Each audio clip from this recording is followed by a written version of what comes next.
Madame, monsieur, bonjour. J'ai le plaisir aujourd'hui d'interviewer une personne qui a travaillé dans l'armée, qui avait embrassé cette carrière vraiment par passion. Elle va nous expliquer pourquoi. Et ça me fait très plaisir parce que depuis que je suis présidente de Police pour la vérité, c'est la première fois que je vais interroger une personne qui a travaillé dans l'armée.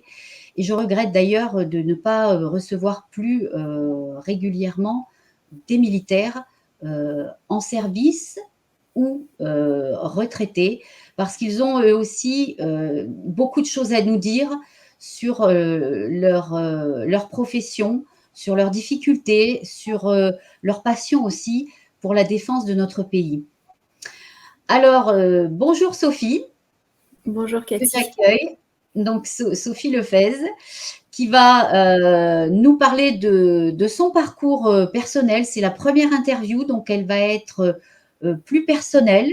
Et nous espérons par la suite vous présenter des capsules sur des thématiques très particulières dans lesquelles Sophie a une grande compétence. Donc Sophie est chercheuse, elle est spécialisée sur des questions liées à l'industrie de défense. Elle est également conférencière sur ce sujet, mais sur d'autres sujets. Donc, elle va nous développer ça lors de cette interview. Elle a commencé sa carrière militaire il y a quelques années, mais elle n'a pas pu la poursuivre pour des raisons qui ne sont pas dues à sa volonté et qu'elle va nous expliquer également. La Grande Muette est parfois une institution qui fait souffrir ses personnels, et je crois malheureusement que tu fais partie de ces personnes-là. Et donc, écoute, nous allons écouter tout ce que tu as à nous dire sur ce métier passionnant, mais qui t'a également privé de choses que tu aurais aimé poursuivre, et qui a rendu ton départ de cette institution, a rendu ta reconversion civile assez compliquée. Donc, écoute Sophie, merci d'être avec nous, et nous t'écoutons avec beaucoup d'attention. Je te remercie aussi de me donner l'occasion de porter mon témoignage. Effectivement, ça fait longtemps que je me posais la question d'y aller ou pas, et aujourd'hui, je me décide à parler. Merci à toi. Alors, effectivement, l'histoire que je vais vous raconter commence quand j'étais au lycée, où j'ai eu, à un moment donné, l'envie de découvrir le milieu militaire. Je ne suis pas du tout issue d'une famille militaire, pas de culture familiale militaire, ce qui m'a été reproché par la suite. Mais en tout cas, j'avais la curiosité de savoir ce qui se passait à l'intérieur de l'armée, parce qu'on entend dire beaucoup de choses. Et moi, j'aime bien aller voir comment ça se passe à l'intérieur et me faire mon propre avis. Donc, j'ai eu l'occasion de rentrer en lycée militaire en classe de première. J'étais au lycée militaire d'Aix-en-Provence. Et puis, ça s'est très bien passé pour moi dans ce milieu-là. J'étais bien accueillie. Je me suis sentie bien, tellement bien que j'ai souhaité rester dans ce milieu. Et donc, j'ai poursuivi avec des classes préparatoires militaires. Alors, cette fois-ci au Prytanée national militaire, parce que c'est le seul qui prenait des filles à l'époque. Et l'accueil des filles fait au Prytanée est très différent de ce que j'ai pu connaître au lycée militaire d'Aix, où ça se passait vraiment très bien, on avait de bons rapports.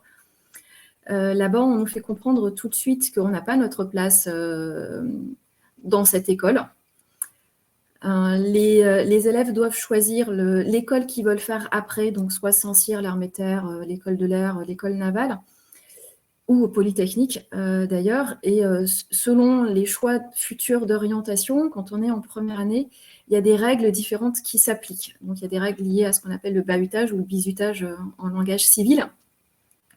Et donc ceux qui veulent faire Polytechnique ont le droit de parler aux filles. Ceux qui veulent faire l'école navale, et en fait ne parlent pas aux filles, mais ils se comportaient bien de manière générale. Ceux qui voulaient faire l'école de l'air avaient le droit de parler aux filles, et ceux qui voulaient faire Saint-Cyr n'avaient pas le droit de parler aux filles, et on les encourageait plutôt à avoir des comportements, on va dire, peu corrects envers nous. C'était il y a combien d'années ? Oui, bonne question. Je suis rentrée au Prytanée en 1995. Donc d'accord. De 95 à 97, pour situer. Effectivement. Et c'était la première année qu'il y avait la filière économique. Donc, je fais partie de la première promotion des élèves économiques. Pour en faire ça. Écoute, j'espère que la ségrégation par rapport aux femmes a été résolu dans l'institution de l'armée, parce que c'est quand même assez perturbant d'entendre ça. Hein. Je ne sais pas du tout où ça en est à l'heure actuelle. J'ai aucune idée, je n'ai pas d'informations. J'ai pu voir un petit peu de loin comment ça se passait à Saint-Cyr, mais pas au Prytanée.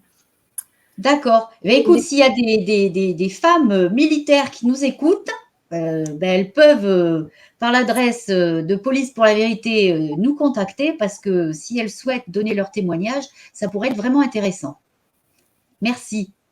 Je te laisse poursuivre. Donc, c'était un choc pour certaines d'entre nous, puisque moi, dans ma classe, on était donc peu de filles, à peu près un tiers de filles. Il y en a qui ont souhaité partir. Moi, venant du lycée militaire d'Aix, je savais que ce n'était pas représentatif, on va dire, de ce qu'on peut trouver dans le milieu militaire. Donc, ça permettait de faire la différence entre ce que je vivais là et ce que je savais que je pouvais vivre dans d'autres environnements militaires.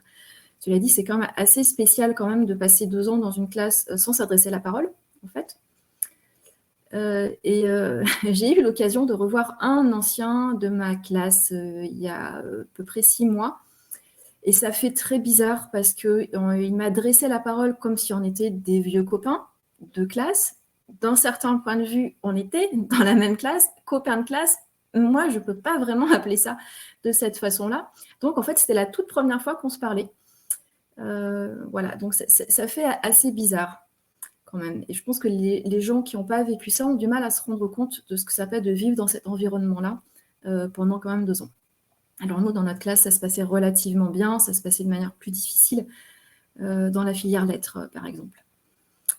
Donc, à la fin de mes 2 ans, donc j'ai intégré Saint-Cyr. Et alors là, les garçons avaient le droit de nous parler. Quelque part, j'ai regretté le Prytanée, parce que si c'était pour s'entendre dire ce qu'on s'entendait dire, je préfère encore rester dans le silence. Alors, pour ma part, ça a été particulièrement difficile. J'ai eu droit du harcèlement de la part de mon chef de section pendant la première partie, donc de septembre à Noël. Un petit peu moins que Noël, parce que ma situation est un peu particulière, mais en tout cas, de septembre à Noël, on fait partie d'une section dans une compagnie. Les cartes sont rebattues par la suite. Janvier, février, mars, c'était la période du stage en régiment. Et quand on revenait, on était dans une nouvelle section, éventuellement dans une nouvelle compagnie. Voilà, donc moi, mon chef de section, voilà, pour une raison qui m'est pas très claire, avait décidé de s'intéresser plus particulièrement à moi. Et donc, j'étais parfois convoquée dans son bureau pour une raison que je ne comprenais pas très bien. Je n'ai jamais trop su ce qu'il avait à me dire. Et puis, il fallait venir tout de suite. Hein. Donc, même si on était sur le point d'aller prendre sa douche, il fallait se rhabiller dans les 30 secondes pour se présenter. Quand il me recevait, c'était parfois pour me dire « Vous ne faites pas d'efforts. Je sais que vous faites des efforts, mais vous ne faites pas d'efforts. » Et donc, j'avais un peu mal à comprendre exactement ce qu'il essayait de m'exprimer. Il ne faisait pas la même chose avec les autres filles de ma section. On était 2 dans la section, donc voilà.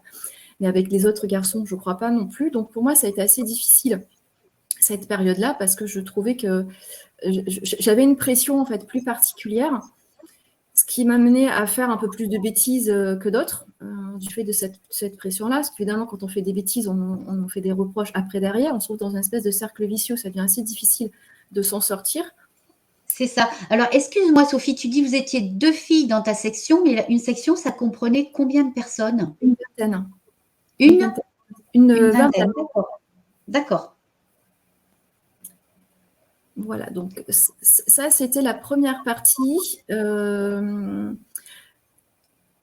un moment donné, donc, on m'a changé de section parce que, justement, là, c'est ma mère qui est intervenue parce qu'elle s'inquiétait pour moi, ce que je ne lui avais pas demandé de faire.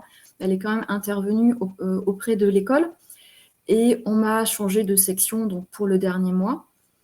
Donc, en fait, pour les 3 semaines de décembre. Alors, si j'avais su qu'elle avait fait ça, parce qu'elle l'a fait sans m'en parler, je lui aurais dit que ce n'était pas la peine, parce que pour 3 semaines, on n'était plus à 3 semaines près. Et je pense que ça a pu jouer aussi contre moi, finalement. Mais donc, on m'a changé de section. Et là, j'en parle pour donner un autre exemple. On avait un examen de fin de période, et il se trouve que celui qui m'examinait, c'était mon ancien chef de section. Donc, il y avait une manœuvre à réaliser, et il me demande voilà, comment je compte m'y prendre. J'explique, il me dit « mais non, c'est pas ça ». Alors, je suis un peu perturbée parce que je ne vois pas très bien comment il fallait faire les choses. Alors, je propose autre chose. Il me dit, mais vraiment, c'est pas du tout ça. Je propose d'autres choses et tout ce qui peut me venir à l'esprit comme possibilité. Donc, évidemment, c'est de pire en pire jusqu'à un moment donné, je lui dis, bah là, moi, je suis à court d'idées, je ne sais plus comment il faut que je m'y prenne quand même. Et donc là, il me dit, bah, c'est la solution machin que j'avais dit au tout début, bien évidemment. Voilà, donc je me suis retrouvée aussi avec une mauvaise note. Enfin, voilà. Donc ça, pour donner donc, des petits exemples de difficultés au quotidien qu'on peut avoir avec un chef qui s'en est pris à vous plus particulièrement. Donc ça, ouais, c'est de l'acharnement, c'est extrêmement malsain, oui. Et il avait quel grade, ce chef? Un capitaine. Oui, tous nos chefs de section étaient des capitaines et le commandant d'unité était aussi un capitaine. D'accord. Et alors, sous ses ordres, je suppose qu'il y avait une équipe, on va dire, de commandement, alors peut-être. Adjoint. Juste un sous-officier adjoint. D'accord. Qui d'ailleurs se permettait de nous faire des remarques devant nous contre lui, ce qui montrait qu'il y avait des tensions entre lui et son adjoint, qui avait apparemment des difficultés aussi avec cette personne-là. D'accord. Ça, c'est quand même courageux pour son adjoint d'oser ouvrir sa bouche. Disons qu'il avait une manière de parler de lui qui moi, me surprenait parce que normalement, on est un peu plus respectueux et on n'étale pas ses difficultés relationnelles devant sa section. Oui. J'avais essayé donc d'aller voir le commandant d'unité pour lui dire qu'il y avait peut-être des difficultés quelconques, hein, donc, notamment quand je me suis retrouvée avec lui comme examinateur. Alors, je ne vais pas forcément parler de mes difficultés, mais je lui ai dit qu'il a été juge et partie puisque c'est lui qui m'avait formée. Et la réponse que j'avais eue était « j'ai une entière confiance dans mon équipe ». Donc, partant de là, je ne pouvais pas aller beaucoup plus loin pour signaler d'autres difficultés. C'est ça. Donc, cette partie-là de l'année se termine. Le stage en régiment se passe, et ça, je n'en parlerai pas ici. C'est des questions des personnes qui veulent me poser, j'en parlerai. Et donc, je reviens après donc, sur la partie d'avril. Donc là, autre compagnie, autre chef de section et autre difficulté. Cette fois-ci, ce n'est plus le chef de section qui pose problème, ce sont ceux de ma section.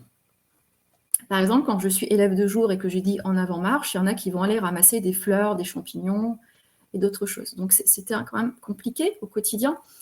J'étais aussi la plus jeune de la section, donc la popotière. Je pense qu'il y a d'autres qui connaissent cette tradition-là, donc en charge de tout ce qui est repas, alimentation, etc. Et quand on était sur le terrain, les sections devaient contribuer à mettre la table, en fait. Hein. Donc, l'intendant me disait, va chercher des gens de ta section pour t'aider, comme faisait n'importe qui de toutes les autres sections. Donc, quand j'allais voir ceux de ma section, évidemment, je n'avais aucune aide. Donc, je revenais en disant, personne ne veut venir. Ce qui fâchait fort l'adjudant, mais bon, moi, je ne peux pas les prendre par la peau du cou et les amener avec moi. Hein, c'est pas possible. Voilà, j'étais aussi chargée de récupérer des chèques, puisqu'on payait nos repas à partir de ce moment-là. Et donc, moi, je récupérais les chèques de tous ceux de la section. Je les donnais à l'intendant. L'adjudant qui me donnait des tickets repas que je redistribuais après derrière. Et là, c'est pareil, pour me casser les pieds, évidemment, il y avait une petite poignée qui ne voulait pas me donner leur chèque. L'adjudant se fâchait, je disais, vous savez, pour moi, c'est vite vu. Hein. Pas de chèque, pas de ticket repas. Hein. Moi, je ne vais pas me compliquer la vie. Hein. S'ils ne veulent pas donner leur chèque, c'est leur problème. Hein. Mais c'était le problème de l'adjudant, donc il fallait absolument que j'ai un chèque. Donc ça, je reviendrai là-dessus, parce que ce jour-là, je me suis fait insulter, simplement parce que je réclamais un chèque. Il m'est arrivé aussi autre chose avant cette insulte-là, c'est qu'un jour, on était dans le gymnase, donc les garçons avaient leur coin, comme on dit, où on laisse ses affaires, et puis nous, on avait un petit espèce de KGB, un petit coin pour les filles, pour qu'on puisse laisser également les nôtres. Et quand je suis revenue, je me suis aperçue que je n'avais plus mon sweat de sport. Donc, quelqu'un avait dû me le voler.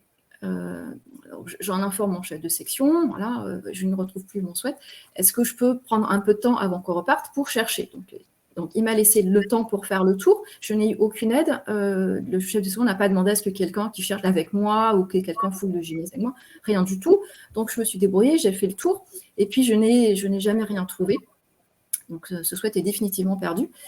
Donc, j'en ai informé mon chef de section qui n'a pris aucune mesure et même pas la minimale qui était, on avait quand même une règle qui était la tenue doit être uniforme au sein de la section. Donc, quand on fait du sport, soit tout le monde est en t-shirt, soit tout le monde est en sweat, mais il n'y a pas certains en t-shirt et d'autres en sweat.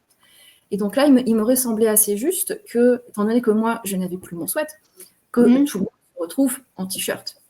Voilà, donc ça n'a pas été le cas. Et par la suite, j'ai dû me faire prêter un sweat par une autre fille de la compagnie pour que je puisse avoir la tenue uniforme avec ma section et que je ne me fasse pas punir puisque je n'avais pas le sweat. Donc, il n'intervenait pas. Donc, dans les exercices, c'était pareil, en avant-marche, à droite, machin. Donc, c'était la débandade, en fait. Donc, je rendais compte assez régulièrement. Alors, pas à mon chef de section, parce qu'il était rarement dans son bureau, pas dire jamais, mais au sous-officier adjoint qui était présent. Et le sous-officier adjoint, au bout d'un moment, il avait l'habitude de me voir expliquer toujours les mêmes choses. Il me disait, comme d'habitude, je transmettrai au chef de section, mais après, voilà, ce n'était pas sa responsabilité, ce qui était parfaitement normal. Et donc, arrive ce jour-là où je me fais donc insulter parce que je réclamais le chèque pour la dernière fois, puisque là, on a tenu quand même la date limite. Et là, il y avait le commandant d'unité qui était présent et qui a entendu cette insulte qui commence par un S. Et je me fais convoquer par le commandant d'unité, qui me dit alors, qu'est-ce qui se passe dans votre section, c'est quoi cette histoire? Donc j'explique, il me dit mais ça dure depuis longtemps. Je dis oui, ça fait un moment que ça dure. Il me dit mais vous avez rendu compte à votre chef de section? Évidemment. Et qu'est-ce qu'il a fait? Je ne sais pas. Voilà, moi je ne vais pas dire rien, je ne sais pas, il a peut-être fait quelque chose, en tout cas moi j'ai rien vu. Donc c'est ce que je dis, moi j'ai rien vu, mais je sais pas, j'en sais rien. Donc mon chef de section se fait convoquer par la suite. Et moi-même, je me fais d'ailleurs convoquer par mon chef de section dans la foulée. C'est pour ça que je me doute très fortement qu'il a dû se faire convoquer par le commandant d'unité. Il laisse sa porte ouverte parce que c'était le bureau mitoyen du commandant d'unité. Et donc là, il me dit alors, j'apprends qu'il vous arrive des choses, mais quand il vous arrive des choses, vous devez me le dire. Évidemment, il ne m'a pas laissé l'opportunité de parler. Il a juste dit ce qu'il avait à dire en laissant la porte ouverte. Et puis, vous pouvez disposer, et j'ai disposé. Voilà, le problème, c'est que... Bravo! C'est que ça fait quand même 1 an de harcèlement et que c'est compliqué à vivre donc au quotidien. Les personnes qui ont vécu ça doivent le savoir. Et qu'à un moment donné, le corps, il finit par dire ça commence à faire beaucoup tout ce que je me prends dans la figure. Et donc, j'ai commencé à avoir des manifestations psychosomatiques. Alors, au départ, je me suis dit je vais faire avec parce que de toutes les façons, je n'ai pas vraiment le choix. Et qu'il va falloir tenir au moins jusqu'à la fin de la première année, puisqu'après, je me disais que la deuxième année, ce serait un peu plus facile. Alors, pour ceux qui ne connaissent pas, c'est vrai que la première année, c'est uniquement la formation militaire, infanterie de base. Voilà. Et donc, on fait du terrain tout le temps. Enfin, tout le temps, non, j'exagère. Il y a des cours aussi à la compagnie, mais on fait quand même pas mal de terrain. Et à partir de la deuxième année, on a ce qu'on appelle une formation académique. Donc, on va retrouver des cours d'histoire géo, de français, de maths, d'anglais, de tout ce qu'on veut. Il y a toujours une partie militaire, mais elle est quand même moindre. Donc là, je me disais qu'on laisserait un peu plus tranquille à partir de la deuxième année quand même. Excuse-moi Sophie, tu as parlé de troubles psychosomatiques. Alors pour les gens qui nous écoutent et qui savent peut-être pas vraiment ce qu'on met dans ces troubles, est-ce que tu peux nous donner quelques exemples de ces troubles que tu présentais? Alors, je suppose qu'il y a un manque de sommeil, des insomnies, peut-être une perte d'appétit, de concentration, mais peut-être que je dis des bêtises. Donc, est-ce que tu peux donner un peu des exemples? Parce qu'on peut aussi avoir des jeunes qui sont dans l'armée aujourd'hui, qui t'écoutent et qui présentent ces troubles-là sans savoir que c'est lié peut-être à quelque chose qu'ils subissent dans leur affectation. Alors, qu'est-ce que je peux dire? Ça peut être des troubles du sommeil, des troubles alimentaires, mais ça, c'est pas forcément psychosomatique, des douleurs dans le corps. Je dirais de manière plus générale, un corps qui ne fonctionne pas comme il devrait habituellement. Des dysfonctionnements dans le corps. D'accord. Et c'est d'autant plus choquant que c'est un corps jeune, d'une personne qui est jeune et qui est pleine de dynamisme. Donc, voilà, ça doit se repérer normalement. Et en bonne condition physique, puisqu'on faisait quand même beaucoup de sport tous les jours. Donc, j'avais une bonne condition physique à l'époque. Oui. Merci, Sophie. Voilà. Et puis, donc, ce trouble-là que j'ai eu a commencé à prendre un peu trop d'ampleur, dans le sens, ça a commencé à me gêner dans le quotidien. Et là, je me suis dit, je ne peux plus le garder pour moi. Il va falloir que j'en parle à l'infirmerie. Ce qui m'embêtait, mais voilà, ça devenait difficile pour moi de le garder. Donc, je suis allée voir l'infirmerie, j'ai expliqué ce que j'avais au médecin qui m'a reçu, qui a tout de suite vu qu'effectivement, c'était psychosomatique, c'était évident, voilà, pour des raisons qu'on vient de dire. Hein. Et donc, il me dit, dans ces cas-là, moi, je ne peux rien faire parce que moi, je ne soigne pas les problèmes psychosomatiques, je soigne que les problèmes vraiment médicaux, classiques, on va dire. Et donc, il faut que je vous envoie voir un spécialiste. Et le spécialiste, ça va être un médecin psychiatre. Voilà, donc moi, ça m'embêtait aussi parce que je ne voyais pas très bien ce que j'allais faire avec un médecin psychiatre, parce que j'aurais aimé qu'on résolve en fait le problème de fond, l'origine, on va dire, du problème, mais puisque c'était la seule chose qu'on me proposait, je n'étais pas en position de dire, bah non, je retourne là d'où je viens et je laisse tomber l'aide, parce que ça n'allait pas m'aider non plus. Et au moment de... Voilà, oui, non. Donc, il m'envoie dans un hôpital militaire, voir donc un médecin spécialiste psychiatre qui me reçoit, où j'explique mon histoire. Je pense que j'ai dû rester à peu près 1 heure dans son bureau où je lui explique un petit peu ce que je vivais. Et puis, il ne se passe pas grand-chose. En fait, je rentre ensuite à la compagnie. Je rencontre à l'infirmerie, puisque ça, c'est la procédure. Et puis ça se passe, le temps continue. Alors, cette manifestation-là que j'avais, elle n'était pas quotidienne, hein, c'était pas permanent, mais il y avait des moments où je pense que je devais vivre quelque chose de plus difficile et crac, ça se manifestait.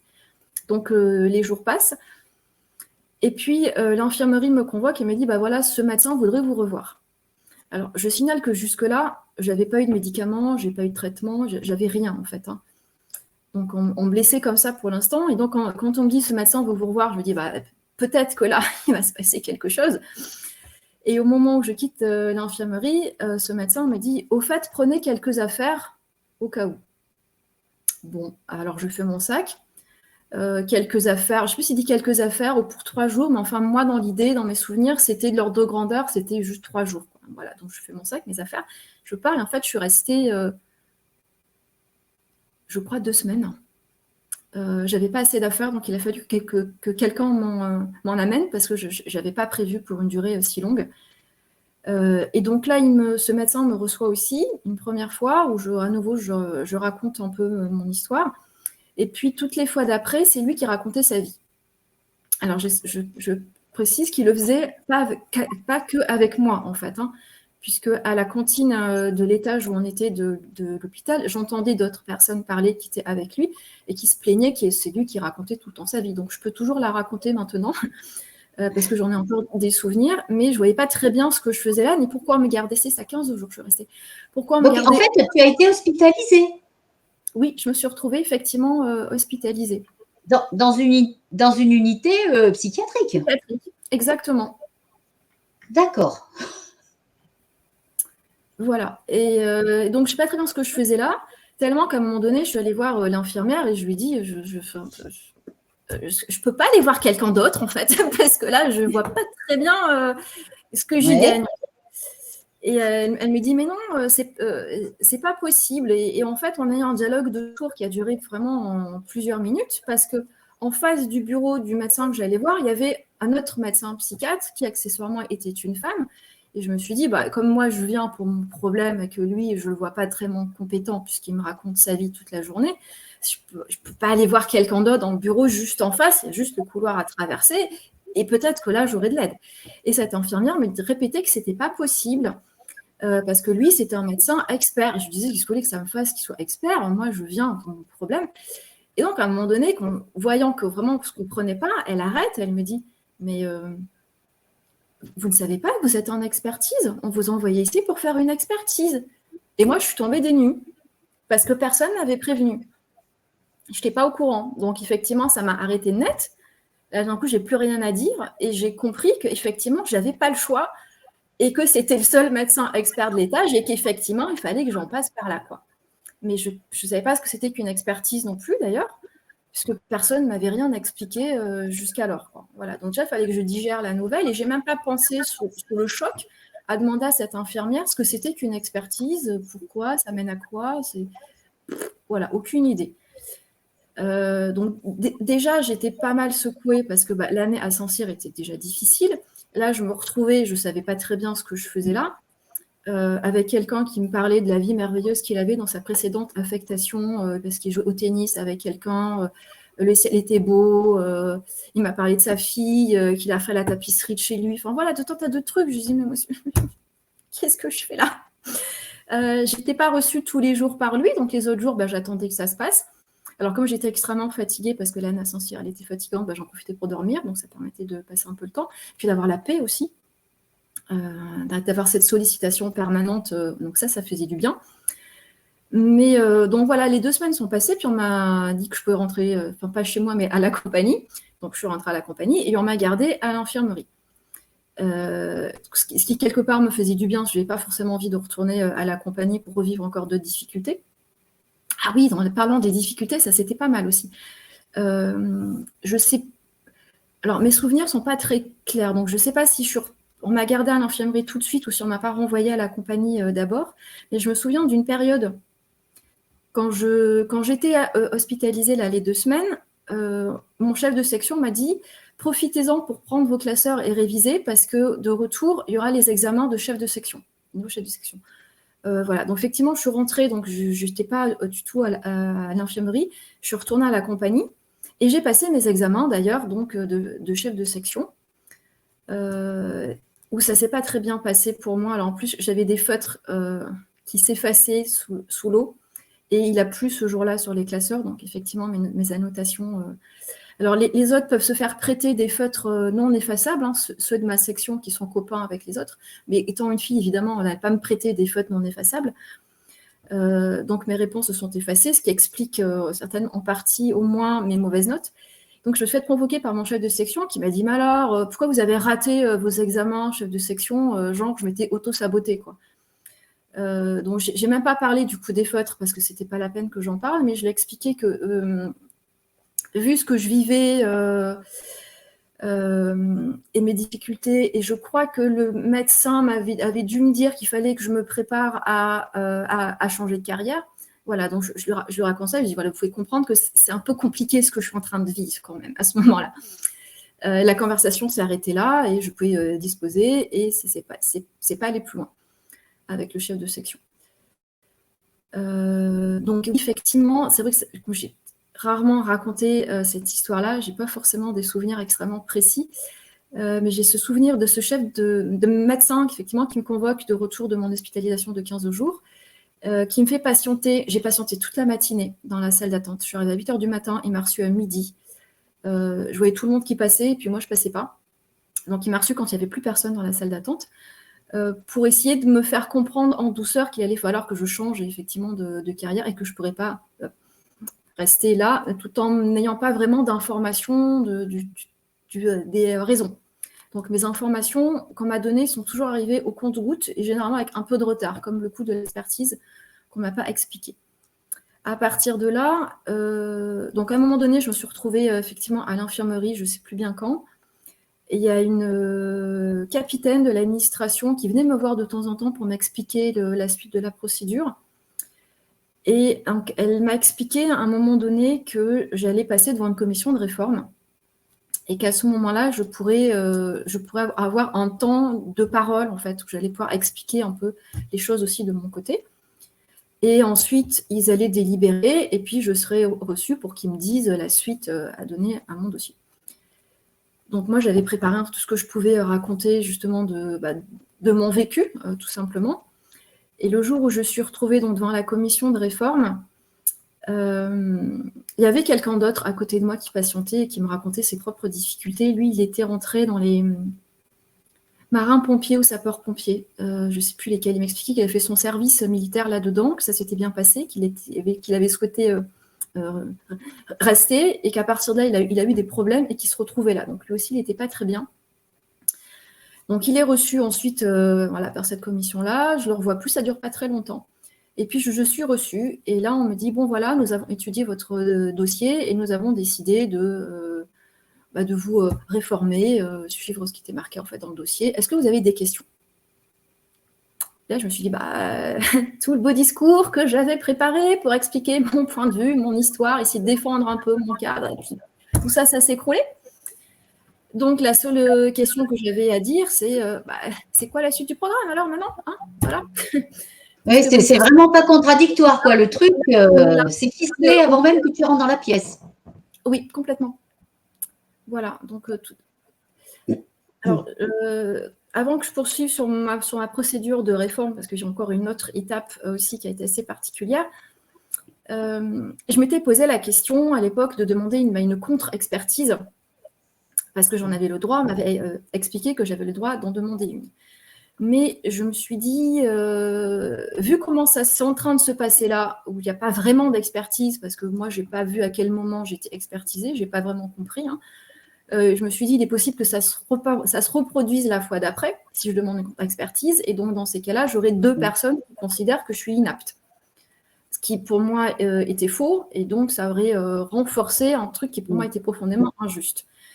Autre option, j'ai une vraie contre-expertise, juste et honnête, et dans ces cas-là, je suis réintégrée, en tout cas, on me garde, et là, je me suis dit, vu qu'on m'en veut quand même, j'ai l'impression, vu l'année que je viens de vivre, c'est pas dit que ça se passe mieux la 2e année et qu'on ne trouve pas un autre biais pour m'éjecter en cours de 2e année. Donc là, je n'aurais pas perdu 1 an, j'en aurais perdu 2. En plus, en milieu d'année, qu'est-ce que je ferais? Voilà. Et à l'appui de cette hypothèse-là, je vais raconter encore une autre histoire. Il y a un capitaine qui est venu me chercher à un moment donné, donc à l'infirmerie, pour m'expliquer qu'il fallait que je signe mes notes de cette partie-là de la formation. C'est-à-dire que je vérifie si les notes sont bien exactes, parce qu'il se trouvait que je n'avais pas la moyenne, j'avais 9,9. Et donc, il y avait une commission d'examen qui avait été aussi prévue pour savoir si j'avais quand même le niveau pour passer en 2e année, puisque je n'avais pas la moyenne. Alors là aussi, il faut que les gens sachent que quand on n'est pas en capacité de passer une épreuve quelconque, soit parce qu'on a un problème médical, qu'on est sur béquille, qu'on ne peut donc pas faire une manœuvre, ou ben moi, par exemple, je n'étais pas là, voilà. Eh ben, on nommait la moyenne du bataillon moins 3 points, si ma mémoire est bonne, 2 ou 3 points. 2 ou 3 points, oui, je ne sais plus. Donc, une partie des notes est en fait pas les miennes, puisque je n'avais pas pu passer tous les examens, parce que j'étais donc en partie pas là. Donc, en plus, je vérifiais des notes que je ne connaissais pas, parce que même les épreuves que j'avais faites, en fait, on ne nous rendait jamais nos copies ni rien, donc on n'est pas capable. En fait, moi, je ne connais pas mes notes, sauf mes notes de sport, puisque là, les notes de sport, il y a un barème, et donc là, je connais le barème, je connais ma note. En dehors de ça, je peux rien vérifier, j'en ai absolument pas les moyens. Donc, je vais dans ce bureau-là, où on me présente mes notes, on me demande de vérifier ce qu'on peut vérifier, c'est-à-dire juste le sport, quoi. Et là, je me rends compte tout de suite qu'il y a une note, parce que j'étais extrêmement fière de cette note de sport que j'avais. J'avais bien réussi, j'étais très, très fière de moi. Donc, celle-là, je la connaissais. Et donc, celle-là, je savais qu'elle n'était pas bonne. Sur le trajet en voiture, cet officier me dit, voilà, on soit vraiment désolé pour vous. Nous avons pourtant bien vérifié plusieurs fois vos notes, hein, mais vraiment, nous sommes désolés, mais vous n'avez que 9,9 et vous n'avez pas 10. Et donc là, au premier coup d'œil, je repère l'erreur. C'est corrigé en quelques minutes. Donc, je suis ressortie très, très vite de ce bureau, au final. Et donc, j'avais plus 9,9, j'avais 10, je ne sais pas combien. Donc, cet officier me demande alors, un peu inquiet pour moi, finalement, ça s'est bien passé. Oui, c'est bon, la note, elle est corrigée, j'ai 10, le machin, c'est bon. Et donc là, je me dis, voilà, si ce n'est pas sur le plan médical qu'ils vont m'avoir, c'est sur le plan des notes, manifestement. Donc, ça va être un peu compliqué de rester. Donc, je me suis dit, je ne suis pas de taille à lutter, donc je ne demanderai pas une contre-expertise. Et puis, en plus, vu l'état pas bien, on va dire, comment dire, de tout ce que je vivais, je me suis dit, c'est peut-être pas non plus très judicieux, parce qu'on peut effectivement me reprocher de... Alors, j'étais réformée P3, c'est-à-dire donc inaptitude au plan psychologique pour raison temporaire. Donc, P4, c'est définitif, voilà, pour les gens qui connaissent.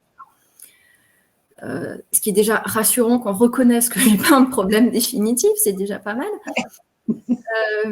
Mais en fait, je me suis dit pendant très longtemps, je pense que ce que pas mal de gens qui ont vécu des choses similaires ont dû se dire, hein, si j'ai un problème psychosomatique, c'est bien que j'ai une faiblesse quelque part, et donc ils ont peut-être raison quelque part. Et ça, c'est vraiment pernicieux de se raconter ce genre de choses-là. Mais j'ai pensé saisir la justice, mais je me suis dit, ils vont me mettre ça dans la figure, et moi, pour l'instant, je ne suis pas assez solide pour pouvoir faire face. Il m'a fallu pas mal d'années pour arriver à être suffisamment solide vis-à-vis de ça. Donc, me voilà réformée. Donc, en fin d'année scolaire. Alors là aussi, du coup, ça s'est passé fermé, en fait. Le démarrage de tout ça s'est fermé. Donc, l'action de réforme, ça doit être au mois de juin, juillet. Donc, c'est un petit peu tard pour faire des dossiers, hein, pour aller quelque part au mois de septembre. Donc, c'était extrêmement compliqué pour moi de vivre ce départ-là, parce que je n'avais pas de plan B, en fait. Je n'avais tout simplement pas de plan B. Ouais. Moi, je voulais faire juste l'armée et rien d'autre. Ou alors, le plan B, ça aurait été si j'avais raté le concours. Là, éventuellement, on peut trouver des alternatives, mais là, moi, j'en avais pas. Mmh. Et pour passer ce concours, tu avais quel niveau d'études? C'est des classes préparatoires grande école, donc bac+2, comme tous ceux qui passent des grandes écoles. D'accord. Et ton +2, c'était quoi? Moi, j'étais en économie, puisque c'était donc la première fois qu'ils créaient une prépa éco. D'habitude, c'était prépa sciences pour les 3 armées et prépa lettres pour Saint-Cyr.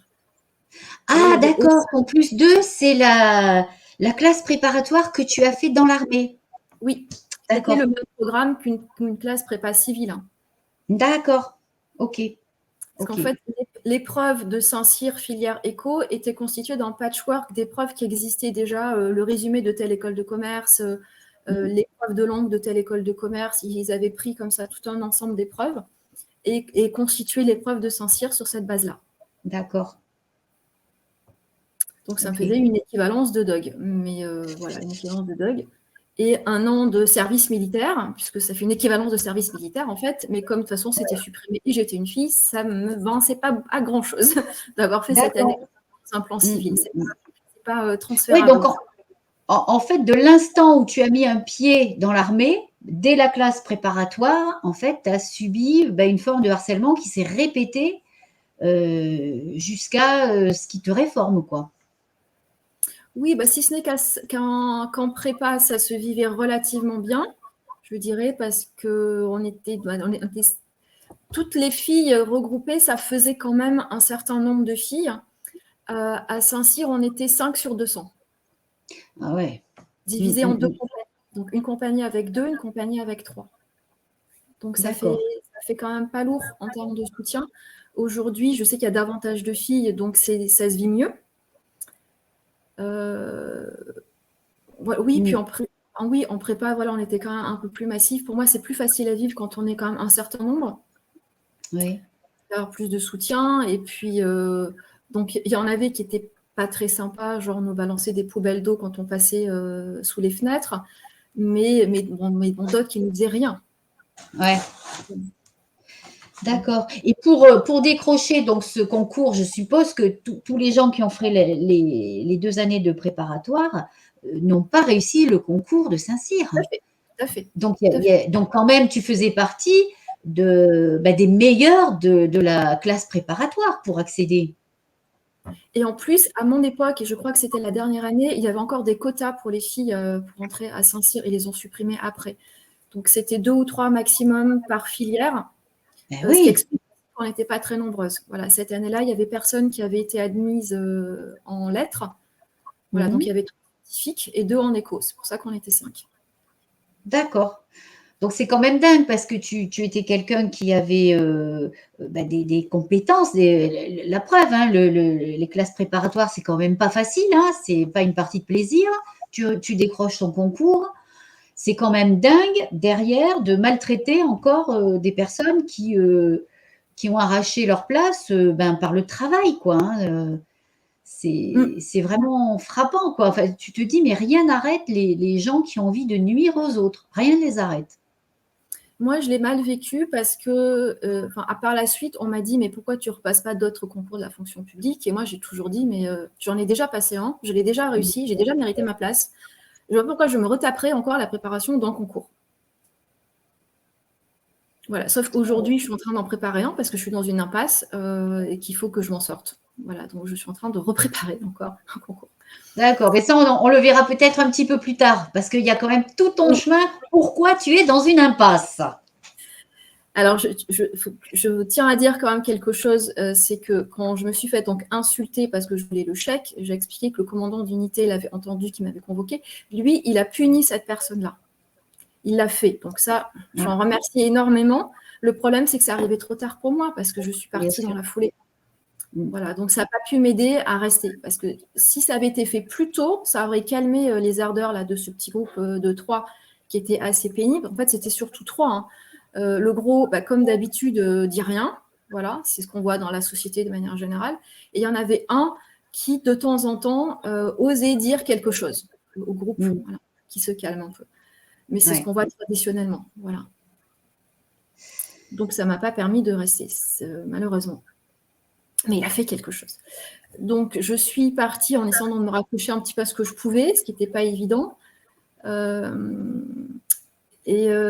Donc, cette première année-là, je pense que c'était cette année-là, dans l'année qui a suivi, je me suis retrouvée avec une convocation des anciens combattants pour passer un examen auprès d'un médecin civil. Et j'ai pas compris, je me suis dit, ancien combattant, c'est quoi? Enfin, moi, j'ai pas eu le temps de me battre encore sur un théâtre d'opération. Qu'est-ce qu'on vient me chercher par les anciens combattants? Et puis, c'est quoi cet examen médical de pourquoi je dois aller à tel endroit, voir tel médecin?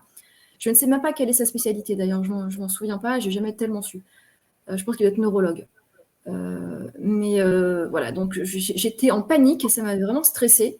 Et il y a une personne qui me dit, écoute, peut-être que pour te rassurer, va voir ce médecin-là une semaine avant, 2 semaines avant, voilà, juste pour qu'il t'explique en fait ce qu'il va te faire, pourquoi il a besoin de te voir. Comme ça, tu seras préparé pour le jour J, tu seras moins en stress. Je lui dis, c'est un bon conseil, je vais le suivre. Donc, puisque j'avais l'adresse, je m'y suis rendue, je n'avais pas de rendez-vous, mais voilà, je me suis rendue, j'ai sonné, j'étais accueillie par la secrétaire médicale de l'accueil. J'explique, voilà, je viens parce que j'ai reçu tel papier. Elle me dit, écoutez, puisque vous êtes là, ça tombe bien parce qu'on a de toute façon un temps, donc on va vous prendre tout de suite. Installez-vous là. Et je n'ai pas eu plus d'explication. Donc, je m'installe là. On m'a allongée dans une espèce un peu comme les appareils pour passer les scanners et les IRM. Donc, je me suis retrouvée là. On m'a mis des trucs partout sur le crâne. Et puis, on venait, puis on repartait, on me laissait là. Donc, j'avais toujours pas d'explication. Et puis, moi, j'avais été habituée à la docilité, en fait. On me dit de faire ça, on le fait, on exécute. Donc, j'étais, oui, il faut que j'explique l'âge que j'avais. Je suis partie de Saint-Cyr, j'avais tout juste 20 ans. Et donc, je vis ça, je dois en avoir peut-être autour de mon anniversaire des 21, quelque chose comme ça. Oui, tu étais une gamine.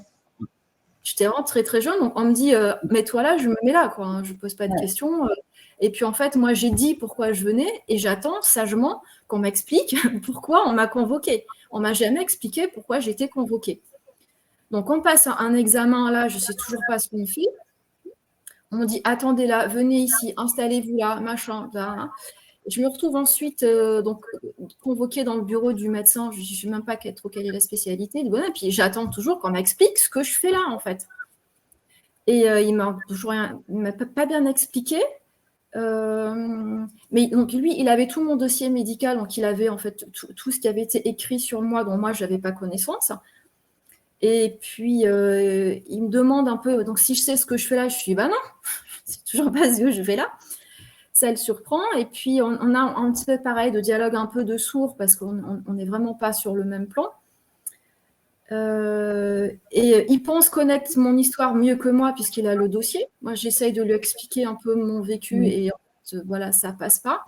Je ressors de là, je ne sais toujours pas ce que je faisais là, ni rien, ni pas grand-chose en fait. Je comprends que c'est dans la procédure. Voilà, c'est la procédure. Comme d'habitude, c'est la procédure, comme tout c'est la procédure.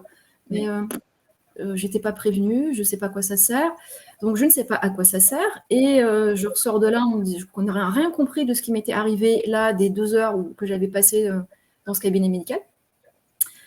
Je reçois ensuite un petit papier, toujours des anciens combattants, puisque la procédure continue, et là je suis convoquée à Marseille, pour la suite de la procédure, dans un bureau régional, je pense, des anciens combattants, et là je suis reçue par pas mal de généraux autour d'une table. Et on m'explique que je n'ai pas droit à une pension d'invalidité. Ah non, c'est pas ça. Donc, je reçois le courrier, on me dit donc je n'ai pas droit à une pension d'invalidité, donc suite à cet examen fait chez le médecin, et que j'ai un taux d'invalidité de 25%. Ah, je me dis 25%. Ça sort d'où les 25%? J'ai 25% de mois d'invalide, mais d'invalide, d'où ça? Qu'est-ce que c'est ce truc? Donc, c'est là où on me dit, si vous n'êtes pas satisfait de ce message, faites appel. Donc, voilà, je fais appel. Et c'est pour ça que je suis convoquée donc, sur Marseille. Et quand je suis reçue par ces généraux, ils pensent que je veux une pension d'invalidité. Je leur dis, mais certainement pas. Je veux certainement pas une pension d'invalidité. Je demande à ce qu'on m'enlève les 25%, puis qu'on me remette à zéro. Enfin, d'où ça sort ce 20%? Je ne sais toujours pas d'où sort ce 25%, d'ailleurs. J'ai aucune idée. A posteriori, je pense qu'on a dû faire un électroencéphalogramme. Vu mon état de stress quand on l'a fait, je ne sais pas ce qu'on a vu à part mon niveau de stress extrêmement élevé. Est-ce que c'est ça qui a justifié que je sois prétendument invalide à 25%? J'en ai pas la moindre idée. Et donc, j'explique à ces généraux que j'ai absolument pas envie d'avoir ce taux d'invalidité parce que cette reconnaissance-là s'appuie sur rien pour moi et ça peut jouer contre moi. Parce que, donc, pour les gens qui ne connaissent pas le milieu militaire, j'ai expliqué que j'étais classée P3. Alors, tout individu a un classement sur son état de santé, on va dire, donc ce qu'on appelle le CIGICOP. Hein. S supérieur, est-ce que le corps est valide? I inférieur, J est l'état général, Y c'est les yeux, C j'imagine que c'est le corps, je ne sais plus, O c'est les oreilles, P le psychisme. Donc on a tout ça qui est évalué. Et si le dossier médical est classé parce que c'est médical, le CIGICOP, les chiffres, c'est public. Donc, donc si quelqu'un fait une demande, voilà, moi je me suis dit, mais si quelqu'un a envie de me nuire à l'avenir, apparemment il y a des gens qui ont des idées comme ça, donc ça pourrait très bien revenir, il suffira de demander mon CIGICOP, de dire P3, donc elle a un problème si cette fille, on ne peut pas lui faire confiance, on ne peut pas lui confier de responsabilité, on ne peut pas l'embaucher, et en plus taux d'invalidité d'un 5%, alors là c'est bon, quoi, pas besoin d'avoir accès à mon dossier médical. Hein. Je suis grillée d'avance. Hein. Donc, j'essaie de leur expliquer ça et que pour moi, c'est extrêmement important qu'on me remette à zéro. Il y en a qu'un des généraux là, dans le lot qui comprend mon inquiétude. Et tous les autres disent « Mais non, mais vous vous inquiétez pour rien. Mais qu'est-ce que vous venez nous embêter? Franchement, c'est vraiment pour ça, c'est pas la peine de venir. Hein. » Donc, voilà, je suis repartie. Ça s'est arrêté là pour la procédure. Je pense que là, j'étais au bout de la procédure. Je n'ai plus jamais reçu de courrier. Donc, je pense que là, j'avais fait les trucs. Voilà. D'accord, mais quel départ, quel départ. Alors, après, tu vas faire des formations, tu ne vas pas en rester là, hein, parce que tu as quand même de la ressource et tu vas faire plein de formations. Alors, je te précise quand même, on est déjà à 47 minutes, Sophie. On va peut-être faire 2 parties d'émission. On va être obligé de faire des chapitres. Non, mais c'est intéressant aussi tous ces détails que tu nous donnes parce que on est vraiment dans le cœur du problème du harcèlement, quoi, du mauvais traitement sur les personnes et qui s'explique pas, quoi. On te suit vraiment à la caméra là. Hein.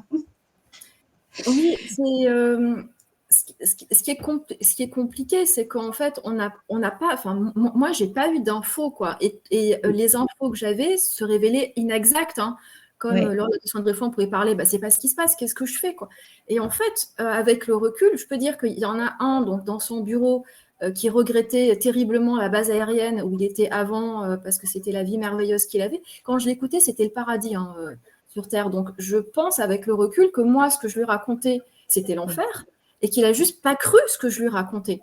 Je pense qu'il c'était pas pensable pour lui que c'était vrai parce que c'est pas du tout son vécu, lui, dans le milieu militaire. Quoi. Donc, il n'a pas donné du crédit à ce que je racontais. Il s'est juste dit, oh, la pauvre petite, elle n'est pas capable de supporter la formation militaire. Franchement, de toute façon, c'est une fille, une petite jeune, tout ça, là. Donc, elle n'a pas sa place et à faire régler. Quoi. Voilà. Et donc, ce bonhomme-là, il se permet de me juger très rapidement. J'ai demandé, je vais dire les choses en 2 parties. Et donc, il remplit son dossier, qui passe à l'échelon d'après, qui prend le dossier pour argent comptant et qui dit je valide, de toute façon, je n'ai pas d'éléments contradictoires, qui passe à l'échelon d'après, qui valide parce que machin. Et on se retrouve avec le médecin qui m'a en face de lui et qui n'écoute pas ce que je lui dis, qui n'entend pas ce que j'essaye d'expliquer, qui me dit la preuve, c'est le dossier quand même, hein, madame, hein, donc votre parole, hein, voilà. Et ça continue comme ça. Et puis, allez, chacun envoie au suivant, au suivant, au suivant. Elle arrive, hop, en bout de chaîne. Et allez, dossier traité. Oui. En fait, ils sont là pour, comment dire, pour toi, mais sans te voir. En fait, ils ni te voient, ni ils t'écoutent. Ça ne les intéresse pas. Ils ont déjà tout dans le papier. C'est incroyable. C'est des sachants. On appelle ça des sachants. Ils savent bien. Et donc, je suis allée voir des psychologues par la suite. J'ai fini par demander l'accès à mon dossier quand j'étais suffisamment regaillardie, on va dire. J'ai pu aller voir une avocate pour qu'elle m'explique un peu ce que je pouvais faire. Et évidemment, la période de prescription a été passée, qui est de 5 ans, je crois, pour les affaires administratives de ce type-là. Donc, elle m'a quand même permis d'avoir accès à mon dossier en écrivant. Donc, j'ai le dossier médical et j'ai le dossier militaire que j'ai jamais réussi à lire parce que c'est trop douloureux pour moi, mais que j'ai montré à des psychologues, donc psychologues cliniciennes, des gens formés. Voilà. D'accord, c'est pas un médecin psychiatre, mais c'est quand même des gens qui ont une formation psy. J'en ai montré à 2 personnes. Et toutes les deux m'ont dit mais c'est pas scientifique ce qui a marqué dedans, ça tient pas debout, ça manque de rigueur, je n'ai jamais vu un dossier aussi mal ficelé, mais il n'y a rien dedans. Voilà. Voilà. Donc la deuxième a dit franchement, je ne pensais pas qu'à cette époque c'était aussi mauvais en termes de traitement des dossiers psy, quoi. Voilà. Ouais, bah, c'est pas si vieux que ça, hein, ouais. Donc voilà pour cette première partie. Et donc par la suite, effectivement, il fallait bien que je fasse quelque chose parce que je me suis rendu compte en essayant. Alors, moi, je voulais travailler en fait. Hein, je m'étais engagée tôt. Je voulais travailler tôt. Je voulais pas faire des longues études. Au final, j'ai fait des études qui n'en finissent pas. J'ai l'impression de jamais finir. Mais c'était pas du tout mon projet. Donc j'essayais de travailler et à chaque fois on me disait que, en fait, la première fois c'était juste pas lisible en fait, hein, parce que j'ai fait 2 ans de prépa qui a mené donc à rien de concret, 1 an de Saint-Cyr qui a mené à rien dans la vie civile. J'ai fait 1 an dans le système américain qui ne correspondait à rien non plus dans le système civil. Donc finalement j'ai fait 4 ans d'études qui correspondaient à rien. Et donc là je me suis dit ça va pas, il faut que je passe des diplômes parce que sinon je ne serais pas lisible. Donc, j'ai fait une licence d'économie pour valider mes 2 ans d'équivalence de DUG, puisque voilà, j'avais qu'une équivalence, j'avais rien en fait. Ouais. Et une licence de sciences politiques, puisque moi, ce que je voulais faire au départ dans l'armée, c'était travailler dans les relations internationales, en fait, être dans la liaison entre l'armée française et les autres armées. Donc, travailler dans les transmissions également. C'était vraiment ce qui me correspondait. Je pense que ça me correspond toujours, parce que je me rends compte que je suis une passerelle de toutes les façons. De facto, dans ma vie pro, j'ai pu voir que je suis celle qui faisait la passation d'informations. J'ai fait de la traduction, par exemple. Enfin, voilà, c'est un truc que je fais assez naturellement, donc ça me sera allé comme un gant. Je voulais aussi travailler dans le renseignement, d'ailleurs, parce que c'est pareil. Hein, enfin, je suis chercheuse aujourd'hui. Bah, le renseignement, je cherche la donnée, je l'interprète, je la traite, je la synthétise. Hein, j'ai même compétences pour moi. Donc, je me retrouve à faire différemment, mais je pense que j'avais ma place là-dedans. Finalement, j'ai des liens avec les services de renseignement, mais parce que je pensais, on en reparlera un petit peu plus tard, c'est l'ironie de l'histoire. Donc voilà, je fais mes études de licence, maîtrise de sciences politiques. Et puis, comme je voulais quand même quelque chose de pratique, puisqu'on disait que j'avais des connaissances mais que je ne savais rien faire, je me suis trouvé un master en gestion des conflits qui était en Afrique du Sud, qui se faisait à distance. Donc, j'allais suivre les cours, je récupérais les cours pendant 2 semaines à chaque semestre, et puis je rentrais ensuite travailler, et puis j'envoyais mes copies par mail. Voilà, tout en travaillant à côté pour financer mes études. Donc, j'ai fait ça. Et ce master en gestion des conflits, je me suis dit, bon, là, j'ai une compétence pratique quand même, hein, donc je devrais me permettre d'avoir du travail maintenant. Donc, me voilà en train de postuler auprès d'ONG parce que je voulais travailler pour l'intérêt général. C'est toujours été mon but, c'est l'intérêt général, c'est l'intérêt public, pas du tout de servir des intérêts privés. Donc, je ne voyais absolument pas travailler dans les entreprises. Voilà. Et là, puis la fonction publique, c'était passé des concours. J'avais dit que j'en ai passé 1, j'en passerai pas 2, donc il ne me restait plus que les ONG au final. Donc, j'ai passé du temps dans les associations et j'ai... alors, la gestion des conflits, forcément, c'est assez proche des études sur la paix, c'est un peu l'autre face. Donc, j'ai cherché dans les associations liées au conflit, puis petit à petit dans la paix, parce qu'il y a quand même plus de monde. Et j'avais beaucoup de réponses négatives, alors en me disant que CV magnifique, formidable, ils seraient ravis de m'avoir, mais en tant que bénévole, parce qu'il n'y avait pas d'argent. Et voilà. Et moi, après avoir financé mes études, j'étais au chômage, à un moment donné, on est au chômage. Et au chômage, après, on se retrouve en fin de droit, donc je me suis retrouvée au RMI, et à un moment donné, il fallait quand même que je fasse quelque chose. Donc j'en avais un peu marre de tourner en rond et à faire pas grand-chose. Donc je me suis dit, tant pis, la prochaine lettre que je reçois, qui me dit, vous avez un CV magnifique, mais c'est du bénévolat, je prends. Mais au moins, je sortirai de mes 4 murs et je ferai quelque chose. Donc c'est tombé, le hasard a fait que c'est tombé sur le mouvement de la paix, donc des gens que je ne connaissais pas vraiment, parce que moi j'avais juste pris le catalogue des ONG qui travaillaient sur la paix, et j'avais fait méthodiquement mes lettres à toutes les associations que je pouvais, hein, voilà, qui habitaient par chez moi. Donc je ne les connaissais pas plus que ça. Donc j'ai dit, bah voilà, le hasard a fait que c'est vous, c'est le loto, je vous prends, et donc je les ai rencontrés. Ça s'est bien passé, ils m'ont financé. Oui, à l'époque, je voulais partir au Canada, voilà, parce que je pensais émigrer, parce que je me disais, qu'est-ce que je fais ici? Et puis finalement, les événements de la vie ont fait que j'ai décidé de ne pas partir. Et donc, cette association-là qui me reçoit me finance un voyage à New York pour la conférence d'examen du TNP, donc c'était en 2004. je leur dis, vous savez, vous êtes bien gentils, mais moi, je n'ai pas l'intention forcément de rester avec vous, donc vous me financez des trucs, mais vous plaignez de financer des choses pour les jeunes, mais qui s'en vont. Si ça se trouve, ce sera pareil pour moi. Ils me disent, c'est pas grave, c'est pas grave. Bon. Alors, j'ai cette expérience-là qui a été très enrichissante pour moi, puisque j'étais enfin dans les relations internationales et à l'ONU de New York. Et puis, comme le courant passait... dis-moi, la conférence, tu as dit TMP, c'est ça? Du traité de non-prolifération nucléaire, donc traité qui a été... oui, c'est intéressant de le dire en entier. Voilà, donc qui est entré en vigueur en 70. La France fait partie des rédacteurs, donc cofondateurs, signataires, tout ça. Donc, traité dans lequel les États qui ont à cette année-là l'arme nucléaire donc, demandent à ceux qui ne l'ont pas de ne jamais l'avoir. Donc, c'est en ce sens-là que c'est un traité de non-prolifération et on acte que ceux qui l'ont à ce moment-là sont légitimes de l'avoir et pas les autres. Voilà, donc le Pakistan, c'est pas prévu, l'Inde, c'était pas prévu à l'époque, Israël non plus, par exemple, parce qu'ils ont cherché à l'avoir. Mais les autres pays du monde ont dit, bon, ok, on veut bien, nous, ne pas suivre votre chemin, il faut nous donner quelque chose en retour quand même.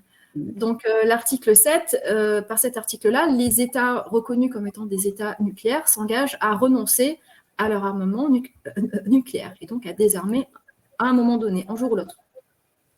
Donc, il y a des conférences qui ont lieu tous les 5 ans pour voir où est-ce qu'on en est. Et des conférences les 3 premières années, si je ne dis pas de bêtises, pour un peu préparer la grande conférence qui aura lieu. Donc, non, c'est ça. Oui, c'est ça. C'est pas la première année qui suit la grande conférence, mais les 3 suivantes, il y a des réunions qui ont lieu pour un peu faire le point et puis préparer la grande conférence d'examen. Donc, moi, je n'y connaissais rien en nucléaire parce que même si j'avais une maîtrise de sciences politiques, nous n'en avions pas vraiment parlé. C'était extrêmement vite. Donc, moi, je ne connaissais rien à la question. Je n'avais pas d'avis sur le sujet. Mais voilà, puisqu'on propose d'y aller, que c'est quand même sympathique, je n'allais pas dire non. Et puis, à un moment donné, ils me disent, écoute, finalement, on a besoin de quelqu'un, on est en 2004, ouais, c'est ça, pour organiser un voyage au Japon en 2005, puisque ça, ce sera les 60 ans, si je ne dis pas de bêtises, des commémorations des bombardements d'Hiroshima et de Nagasaki. On voudrait envoyer 200 personnes, finalement, ce sera 100 personnes. Il nous faut quand même quelqu'un pour organiser le truc, parce que c'est quand même un gros dossier. On me dit, voilà, puisqu'on t'a sous la main, que tu as l'air compétente, est-ce que tu veux bien qu'on t'embauche? Vous voulez que je vous dise, non, je préfère le RMI, c'est plus intéressant. Non, je veux dire, voilà. Donc, j'ai dit oui, hein, voilà, ça me sortait. C'était pas payé cher, mais moi, je faisais quelque chose. C'était dans des questions, pour moi, qui relevaient du politique et des relations internationales. Donc, voilà. En plus, il n'y avait pas de bureau vraiment pour travailler. Donc, j'avais travaillé de chez moi, ce qui m'est toujours très, très bien allé. Donc, j'avais pour moi de bonnes conditions de travail. Je n'avais pas vraiment de raison de dire non, en fait. Et puis, j'ai aussi considéré que c'était des pacifistes, donc je ne veux pas dire que c'était des gens extrêmement dangereux pour la sécurité nationale et l'ordre public. Hein. Et puis qu'ils ne faisaient rien de dangereux, ils ne faisaient rien d'illégal, puisqu'ils demandaient en fait à la France de respecter un engagement qu'elle a elle-même pris déjà en 1970. Je veux dire, ce n'est pas un changement radical de politique du pays quand même. Hein. Voilà, ils ont pris librement, puisqu'ils sont à l'origine de ce traité. On ne peut pas dire qu'on les a contraints d'une quelconque manière. Enfin, voilà. Ce traité, il est toujours affiché sur le site du ministère des Affaires étrangères français comme étant un des piliers, un instrument pilier de notre sécurité nationale. Voilà, donc ça me paraît important de le dire aussi. Donc je vois vraiment, à l'époque, je voyais vraiment pas en quoi ça posait un problème, en quoi je faisais quelque chose de mal ou de dangereux. Je considère aussi que chacun est libre d'exprimer l'opinion qui lui plaît. Donc, si eux, ils sont pour, voilà, tant mieux pour eux. S'il y en a qui sont contre, tant mieux pour eux. Enfin, pour moi, peu importe. De toute façon, les choses sont dites, ça reste dans la légalité, ça reste dans le respect des parties de chacun. Donc, voilà. Donc, j'ai fait ça, pour moi, avec une conscience parfaitement tranquille. Et dans ce travail-là, donc en plus d'organiser ce voyage, il se servait de moi comme porte-parole à l'international. Alors, au départ, je devais être chargée de la campagne pour le désarmement nucléaire, sauf qu'en fait, je n'étais pas du tout informée de ce qui se passait en France. On ne prenait pas la peine de me le dire. Je l'ai su parce qu'une fois, il y a un des responsables qui m'appelle, qui me dit « Est-ce que tu peux m'aider parce que là, j'ai besoin d'aide ponctuellement. Il y a une réunion qui a lieu entre tous les chargés de campagne pour le désarmement nucléaire de France la semaine prochaine. J'ai envoyé l'invitation, mais en fait, les gens n'ont pas répondu. Donc, j'ai besoin que tu m'aides, qu'on se partage la liste des personnes à appeler. Il y en avait beaucoup pour leur rappeler qu'il y a cette réunion-là et que ça serait bien qu'ils viennent. Donc, c'est comme ça que j'ai su qu'il y avait une réunion, en fait. Voilà. Mais sinon, je n'étais pas informée. Et les partenaires, effectivement, que je croisais pensaient que j'avais une quelconque fonction là-dedans, mais non, pas du tout. Par contre, à l'étranger, comme il fallait parler anglais, comme moi je parlais très bien anglais, on me disait Sophie, vas-y. Je traduisais aussi les discours des responsables quand il y avait besoin. J'étais la personne contact pour tous les partenaires étrangers. Je suis partie au Japon à quelques reprises, voilà, comme représentante de mon association quand il y avait des événements. Je faisais les conférences de presse aussi quand il y avait besoin. Je répondais aux questions des journalistes. Mais le fait d'être pas au courant de la politique de l'association m'a mise quelquefois en difficulté. Je me souviens d'une conférence au Japon où on me disait et alors, voilà, il y aura donc cette conférence-là du TNP qui aura lieu, on était en février pour mai 2005. Alors, ça va être la stratégie de votre association pour cette conférence. Je ne sais rien. J'étais un peu en panique. Qu'est-ce que je vais dire? J'ai des centaines de personnes qui m'écoutent, qui attendent une réponse. J'en sais fiche trop rien, moi. Personne m'a expliqué quoi que ce soit. Je ne suis pas au courant, en fait. Voilà, donc ça, pour expliquer un peu la difficulté dans laquelle je peux me trouver du fait de ne pas être du tout informée, en fait. Mais j'étais la vitrine, la personne repérée à l'international sur ces questions-là. Et puis, je jouais bien mon rôle parce que j'avais compris comment il fallait faire des discours, voilà, à peu près. Donc, je rentrais dans le moule qu'on attendait de moi et donc, ça a peut-être un peu trop bien marché d'ailleurs. Donc, voilà pour cette partie ONG où j'ai fait donc finalement 2 ans chez eux. Et je n'ai pas expliqué quelque chose aussi qu'il faut que je raconte, c'est que quand j'ai cherché du travail, moi, après avoir quitté Saint-Cyr, je mettais mon CV, je mettais tout dessus. Normalement, comme tout le monde, on met ce qu'on a sur son CV. Et je me suis aperçue assez vite que ça ne m'aidait pas du tout à avoir un emploi, donc sauf quand j'ai fait du ménage dans un centre aéré pendant l'été, parce que là, c'est vrai que ça m'a bien servi. Mais en dehors de ça, je ne pense pas. En fait, on me demandait systématiquement ce qui m'avait passé par la tête pour pouvoir aller à Saint-Cyr et être officier. Donc, il fallait que je me justifie là-dessus. Et puis, donc, pourquoi j'en étais partie?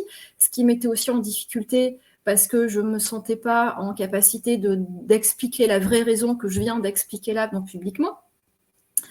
Parce que pour moi, il y avait ma version des faits qui n'était pas corroborée par, on va dire, les preuves officielles textuelles, la procédure. Et si je disais que j'étais réformée, on allait me demander pourquoi. Ça allait me mettre en difficulté parce que si j'expliquais que c'était P3, on n'allait donc probablement pas m'embaucher. Donc, je ne pouvais pas le dire non plus. Donc, de toute façon, j'étais assez coincée par rapport à ça. Donc, j'expliquais que c'était pour des raisons médicales, ce qui est exact, au moins officiellement, parce que pour moi, ce n'est pas la réalité vécue. Et comme on considère qu'il y a un secret médical, les gens s'arrêtaient là. Quand il y avait des questions pour savoir un peu plus, parce que j'ai eu des fois en entretien des personnes qui veulent savoir quel était le problème médical. Donc dans ces cas-là, j'expliquais que j'avais un problème de genou, parce qu'il se trouve qu'effectivement, j'ai un problème de genou en terminale. Et puis, comme ça donnait la réponse à la question. Et hop, on peut passer à la question d'après. Mais donc, voyant que ça me demandait de me justifier sur des choses, je trouvais que je n'avais pas de raison de me justifier de mes choix de carrière, rentrer dans des considérations qui n'étaient pas forcément très utiles et que ça ne m'apportait rien pour obtenir le poste que je demandais, parce que la personne ne percevait pas l'existence de compétences transférables du militaire vers le civil. Ça, j'ai bien vu que ça ne passait pas, parce que les gens ne connaissaient pas le milieu militaire en face de moi. Quand j'ai eu le poste pour faire du ménage, c'était un homme. Donc, je pense que là, il avait quelques souvenirs de devoir nettoyer les choses quand il a fait son service. Mais sinon, autrement, les femmes n'ont pas cette expérience-là. Donc, je pense qu'elles n'ont pas la connaissance du milieu et qu'elles ne peuvent pas se rendre compte, en fait, qu'il peut y avoir des compétences transférables. Donc, j'ai fini par l'enlever de mon CV. Et donc, j'avais lissé mon parcours avec juste bac, licence, maîtrise, master en gestion des conflits et terminé. Donc, j'ai fait ça aussi pour le mouvement de la paix, donc il n'a jamais su que j'étais une ancienne militaire. Finalement, je leur en ai jamais parlé. Donc, quelque part, si j'ai menti à quelqu'un, c'est à ces pacifistes-là. Mais j'ai toujours été honnête vis-à-vis de l'armée. Voilà. Donc ça, je reviendrai après sur mes relations avec l'armée. Mais c'est pas que je voulais être malhonnête, c'est qu'en fait, je ne voyais pas l'utilité d'en parler à ce moment-là.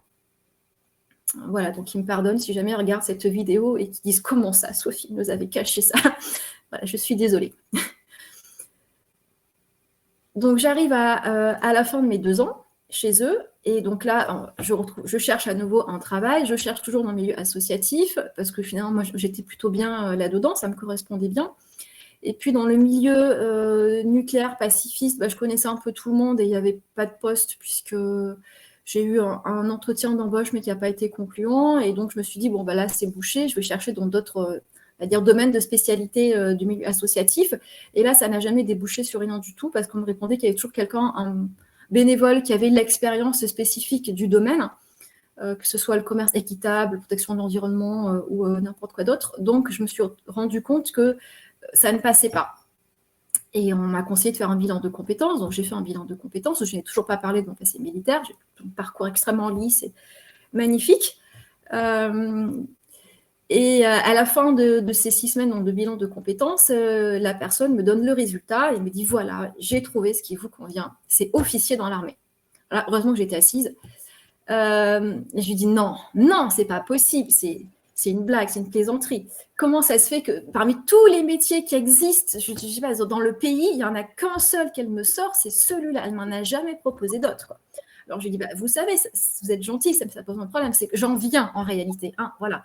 Donc j'ai déjà fait, vous n'avez pas autre chose à me proposer parce que ça, la case, elle est déjà cochée, on m'a déjà dégagé, il n'y a pas autre chose. Là.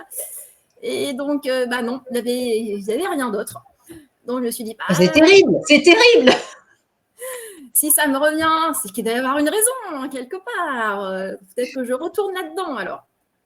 Alors, je me suis fait aider par les services de Pôle emploi, qui, si je remercie, parce qu'ils m'ont été vraiment d'un grand soutien, pour savoir comment je pouvais revenir sur les questions de défense, donc en étant civile, cette fois-ci. Ouais.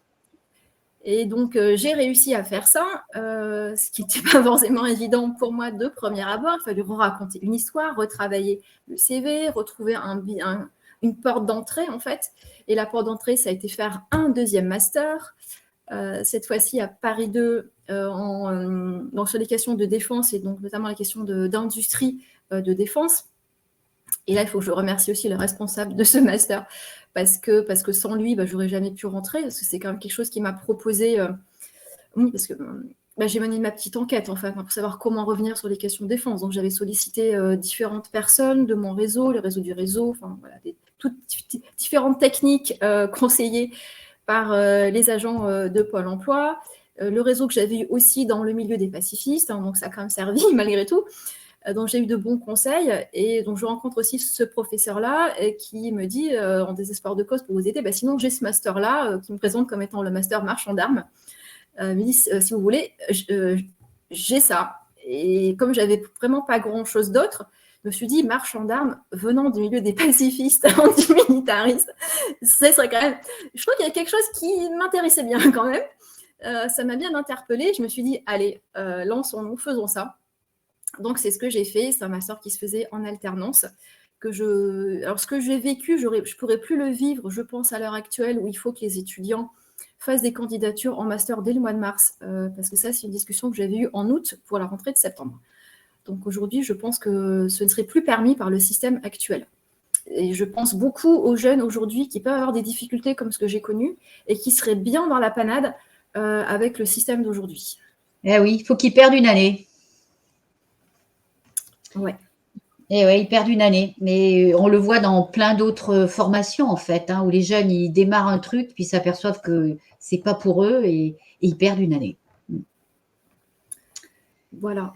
Donc, j'ai fait ce master-là donc, en alternance, ce qui fait que j'ai pu mettre un pied dans le milieu du conseil. Conseil, entreprise de l'industrie de défense française. Et ça m'a quand même bien aidé. C'est aussi par le biais de ce réseau-là constitué donc, par mes différentes expériences que j'ai appris que l'État passait des appels d'offres pour faire des études. Donc, chose que je ne savais pas. Ah oui, parce que je ne vais pas raconter ça.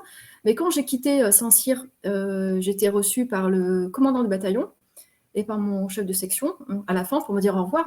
Et donc là, ils me disent, alors, vous avez une idée de ce que vous allez faire plus tard je ne sais pas trop.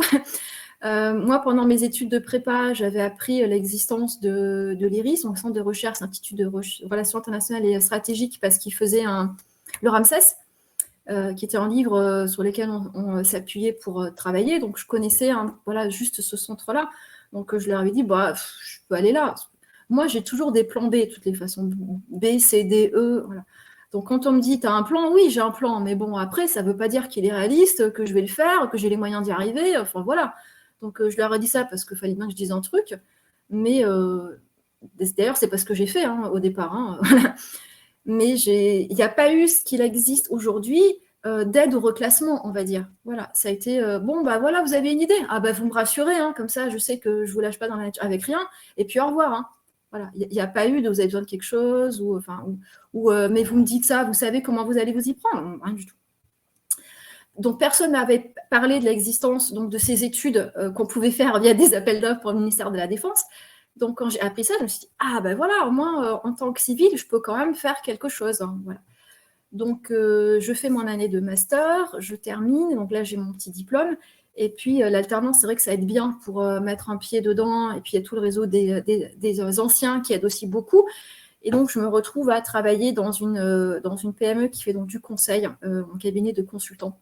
Je travaille donc pour des entreprises privées et pour le ministère de la Défense. Entreprise qui c'est pas que du militaire, ils font civil et militaire. Et donc, alors moi j'avais tout remis sur mon CV, sur les conseils justement de Pôle Emploi. Je me dis, bah, qu'est-ce que je fais? Je leur dis que je passais par le mouvement de la paix ou je leur dis pas? Enfin, qu'est-ce que ça peut me... Et donc, je l'avais mis. Donc là-dessus, comme je disais, moi j'ai été honnête, j'ai expliqué. Lors de l'entretien d'embauche avec cette personne-là, on en parle parce que ça l'intéresse en fait, mon expérience dans le nucléaire. Alors, il ne me dévoile pas l'étude sur laquelle il faudrait mettre, ce qui est normal, mais voilà, on parle de ce sujet-là, il me dit que ça a un lien, donc ok. Je suis embauchée en CDD, au départ avec une période d'essai. Et puis voilà, donc je commence, je vois qu'effectivement, il y a un lien. Et puis, alors c'était... ouais, bon, je vais essayer d'en dire le moins possible. Parce que justement, on signe toujours des clauses de confidentialité, on ne doit pas dire ce qu'on travaille, donc il n'y a pas de problème là-dessus. Donc même là, j'en parlerai pas. Voilà. Et à un moment donné, je suis convoquée par le gérant de ce cabinet qui me fait asseoir et qui me dit alors comme ça, vous avez travaillé pour le réseau Sortir du nucléaire? Alors je fais non. Vous êtes en train de me mentir, mais vous arrêtez de me mentir. Je vous ai démasqué. Moi, je n'ai pas compris. Non, je n'ai pas travaillé pour eux. Alors, comme je vois qu'il le prenait vraiment mal, je lui dis non, j'ai travaillé pour le mouvement de la paix. Vous voulez ça? Oui, mais pas pour le réseau Sortir du nucléaire. Ou une autre association, mais je pense que c'était ça qu'il m'avait dit. Il me dit vous voyez bien. Alors, je lui dis c'était marqué sur mon CV, comme je vous rappelle. Voilà, c'est pour ça qu'on m'a embauché pour l'étude sur laquelle je suis. Je ne vois pas pourquoi tout d'un coup, ça pose un problème, en fait. Donc, il n'a pas voulu me dire grand-chose. J'ai compris qu'il avait eu un coup de fil, mais je ne sais pas de qui. Il n'a jamais voulu me dire qu'il avait appelé. En lui disant donc, que j'avais travaillé pour, apparemment, eux, visiblement, mais bon, apparemment, quel que soit le nom de l'association, j'avais tort. J'aurais jamais dû travailler pour eux. Et donc, j'étais dangereuse pour la sécurité nationale, j'imagine, ou je ne sais pas trop quoi. Enfin, toujours est-il que je ne pouvais pas rester chez lui. Voilà, et qu'il allait falloir qu'il ne me garde pas à la fin de ma période d'essai. Donc, déjà, il m'a changé d'études, parce que c'était extrêmement dangereux de me laisser là-dessus. Et puis, à la fin, voilà, ça a été au revoir, bon vent et bonne mère.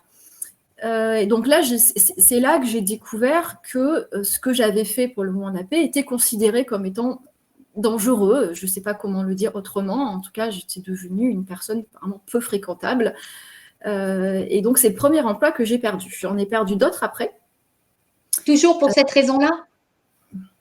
Oui, alors assurément, oui. Il y en a un deuxième où c'est garanti que c'est pour cette raison-là, mais ça m'a posé d'autres difficultés. Parce qu'après ça, j'ai pu être embauchée ailleurs et je n'ai pas été gardée, mais pour une autre raison.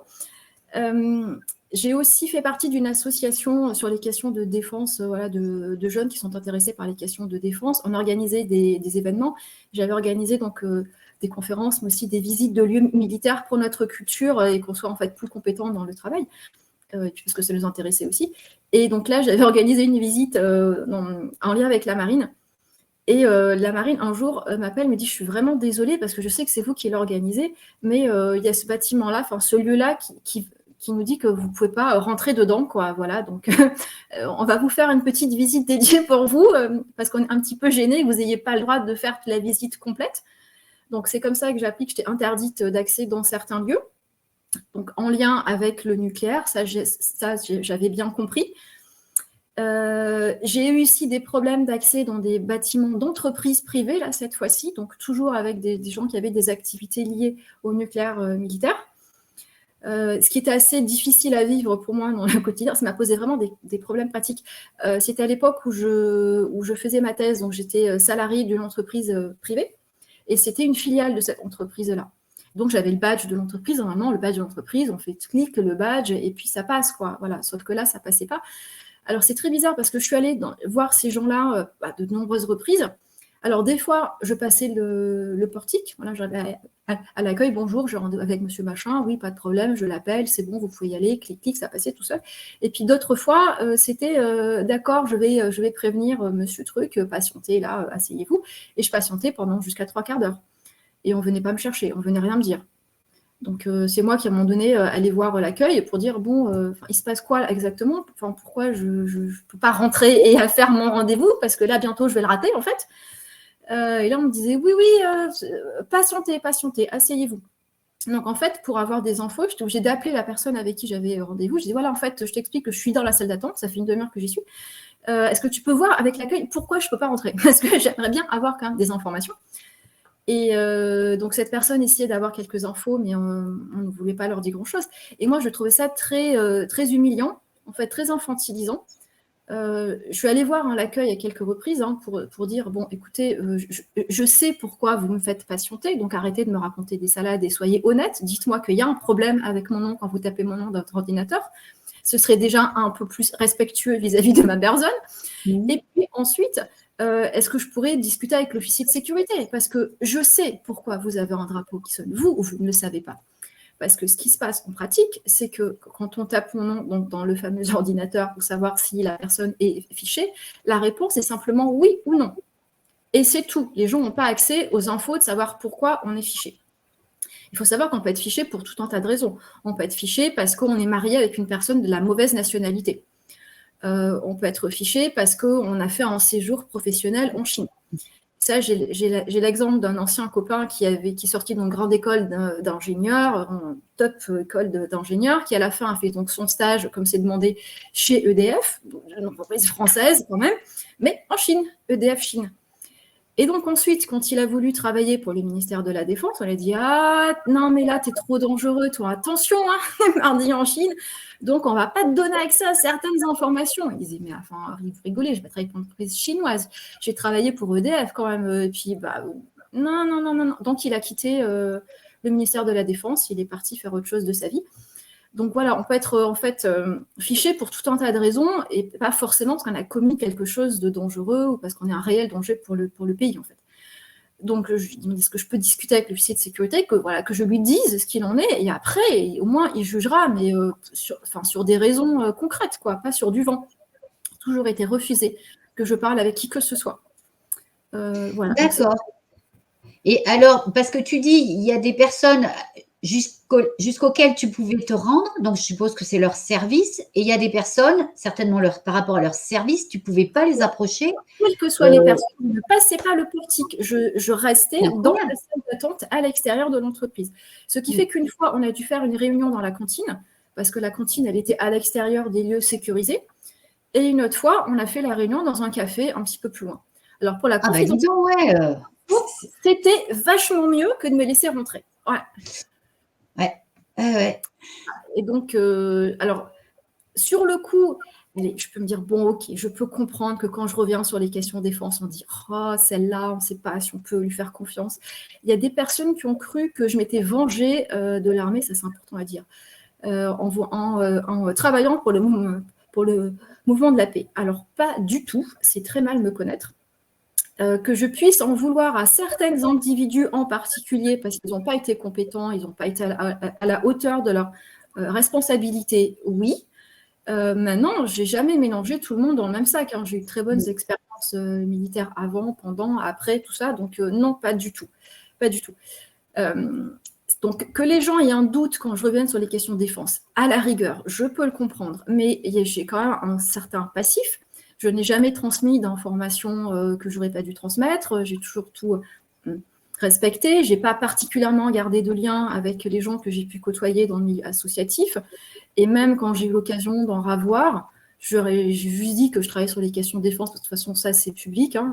Et c'est tout. Voilà. Donc, je pense avoir donné des gages si on se donne la peine de les regarder. Oui. C'est cette espèce de harcèlement qui se poursuit quand même, même si tu es plus dans l'armée, il y a un truc, quoi. Il y a un truc. Alors, dans cette entreprise, donc, des fois, je rentrais, des fois, je rentrais pas. C'était la loterie, là aussi. Donc, j'ai jamais compris. Je supposais qu'il y avait 2 officiers de sécurité, un qui était plus cool que l'autre, mais je ne sais pas. Je ne sais pas, parce qu'on ne peut pas en parler. Et donc, la deuxième expérience de perte d'emploi, où là, je sais que c'est lié, assurément, c'était un colonel qui voulait que je travaille, donc cette fois-ci, directement pour le ministère de la Défense, donc pas pour une entreprise.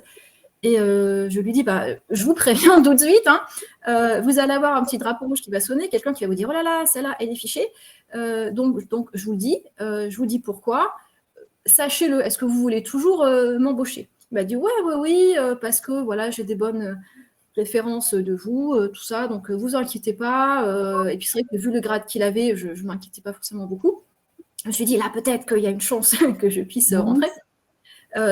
Que ça m'interdise d'avoir des habilitations, je veux bien, mais j'ai travaillé en source ouverte et ça ne posait pas de problème. Donc jusque-là, ça passait très bien. Et puis au dernier moment, pareil, quelqu'un de haut placé qui dit non. Alors que c'est des personnes haut placées qui me connaissent, qui ont suivi mon parcours.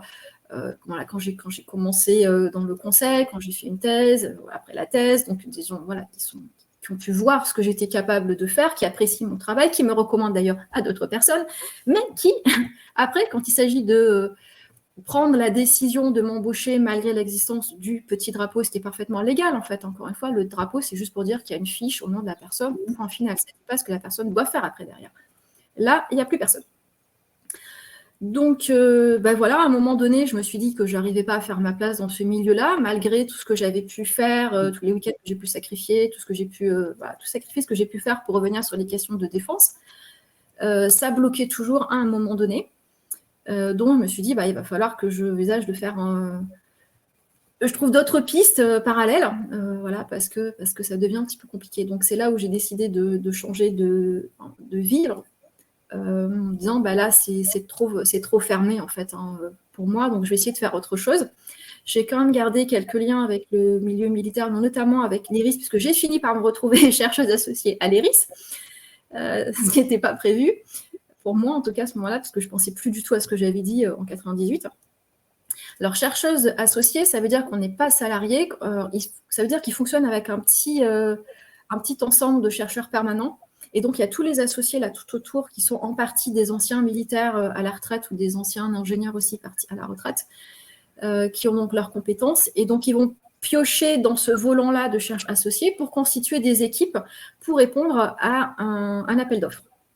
Quand j'ai travaillé avec eux pendant pas mal d'années, à la fin de ma thèse, et puis on a eu une difficulté ça fait 3 ans, voilà, où alors pareil, j'ai travaillé avec eux, toujours de bons retours, personne ne s'est jamais plaint de quoi que ce soit, mais il y a 3 ans, le responsable de l'équipe a reçu un coup de fil, parce que ça se passe toujours par coup de fil, évidemment, il n'y a jamais de trace écrite, jamais de papier, moi on ne me dit jamais rien. Quand je demande à être reçu, on ne veut pas. Quand je passe par des amis officiers qui me disent « mais moi, je connais quelqu'un », tout ça, on n'a jamais voulu me recevoir pour discuter de quoi que ce soit. Donc là, il y a un coup de fil qui est passé au responsable de l'équipe en disant « écoutez, voilà, on veut bien vous remettre l'appel d'offres à condition que Sophie Lefebvre ne fasse pas partie d'équipe. » Donc là, le responsable a dit pourquoi Pourquoi Parce qu'elle a toujours bien travaillé, personne ne s'est jamais plaint. Et là, la réponse a été, elle a repris ses anciennes activités. Ce qui est un mensonge éhonté, d'ailleurs. Voilà, parce que c'est absolument pas vrai. Et quand il m'a raconté ça, d'ailleurs, moi, j'ai éclaté de rire, parce que j'ai trouvé ça tellement drôle, tellement c'était faux que voilà. Et voilà, donc ça a suffi pour le responsable qui m'a rappelé ensuite, voilà la situation, écoute, voilà, on est bien embêtés parce que tu fais du bon travail, qu'est-ce qu'on peut faire ? Et donc là, je lui raconte que c'est en plus complètement faux. Et donc, en fait, c'est un prétexte. Il y a en fait autre chose qui les amène à demander à ce que je ne fasse pas partie de l'équipe.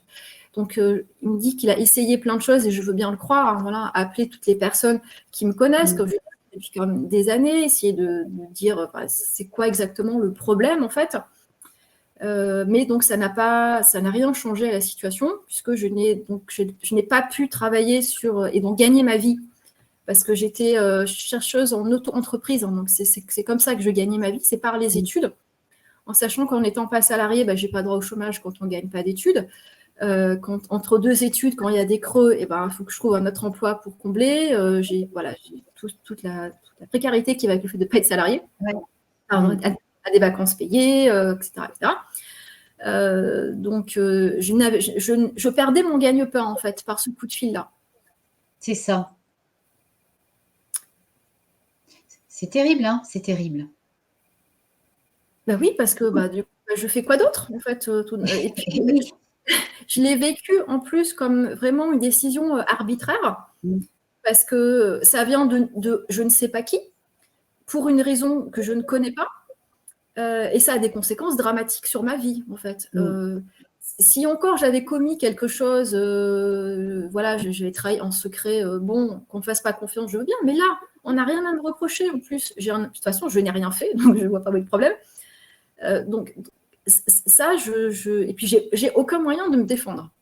C'est ça aussi, c'est que j'ai aucune voie de recours concrète. Je parlerai des voies de recours légales, mais en tout cas, concrètement, j'en ai pas. Et puis même, je suis fichée pour quelle raison au juste? Qu'est-ce qu'on me reproche? D'avoir été la porte-parole d'une association qui demande à la France de respecter un engagement qu'elle a librement pris il y avait donc 35 ans et qu'elle considère comme étant le pilier de sa sécurité. Où je mets en danger la sécurité nationale? Oui. Il y a un non-sens dingue.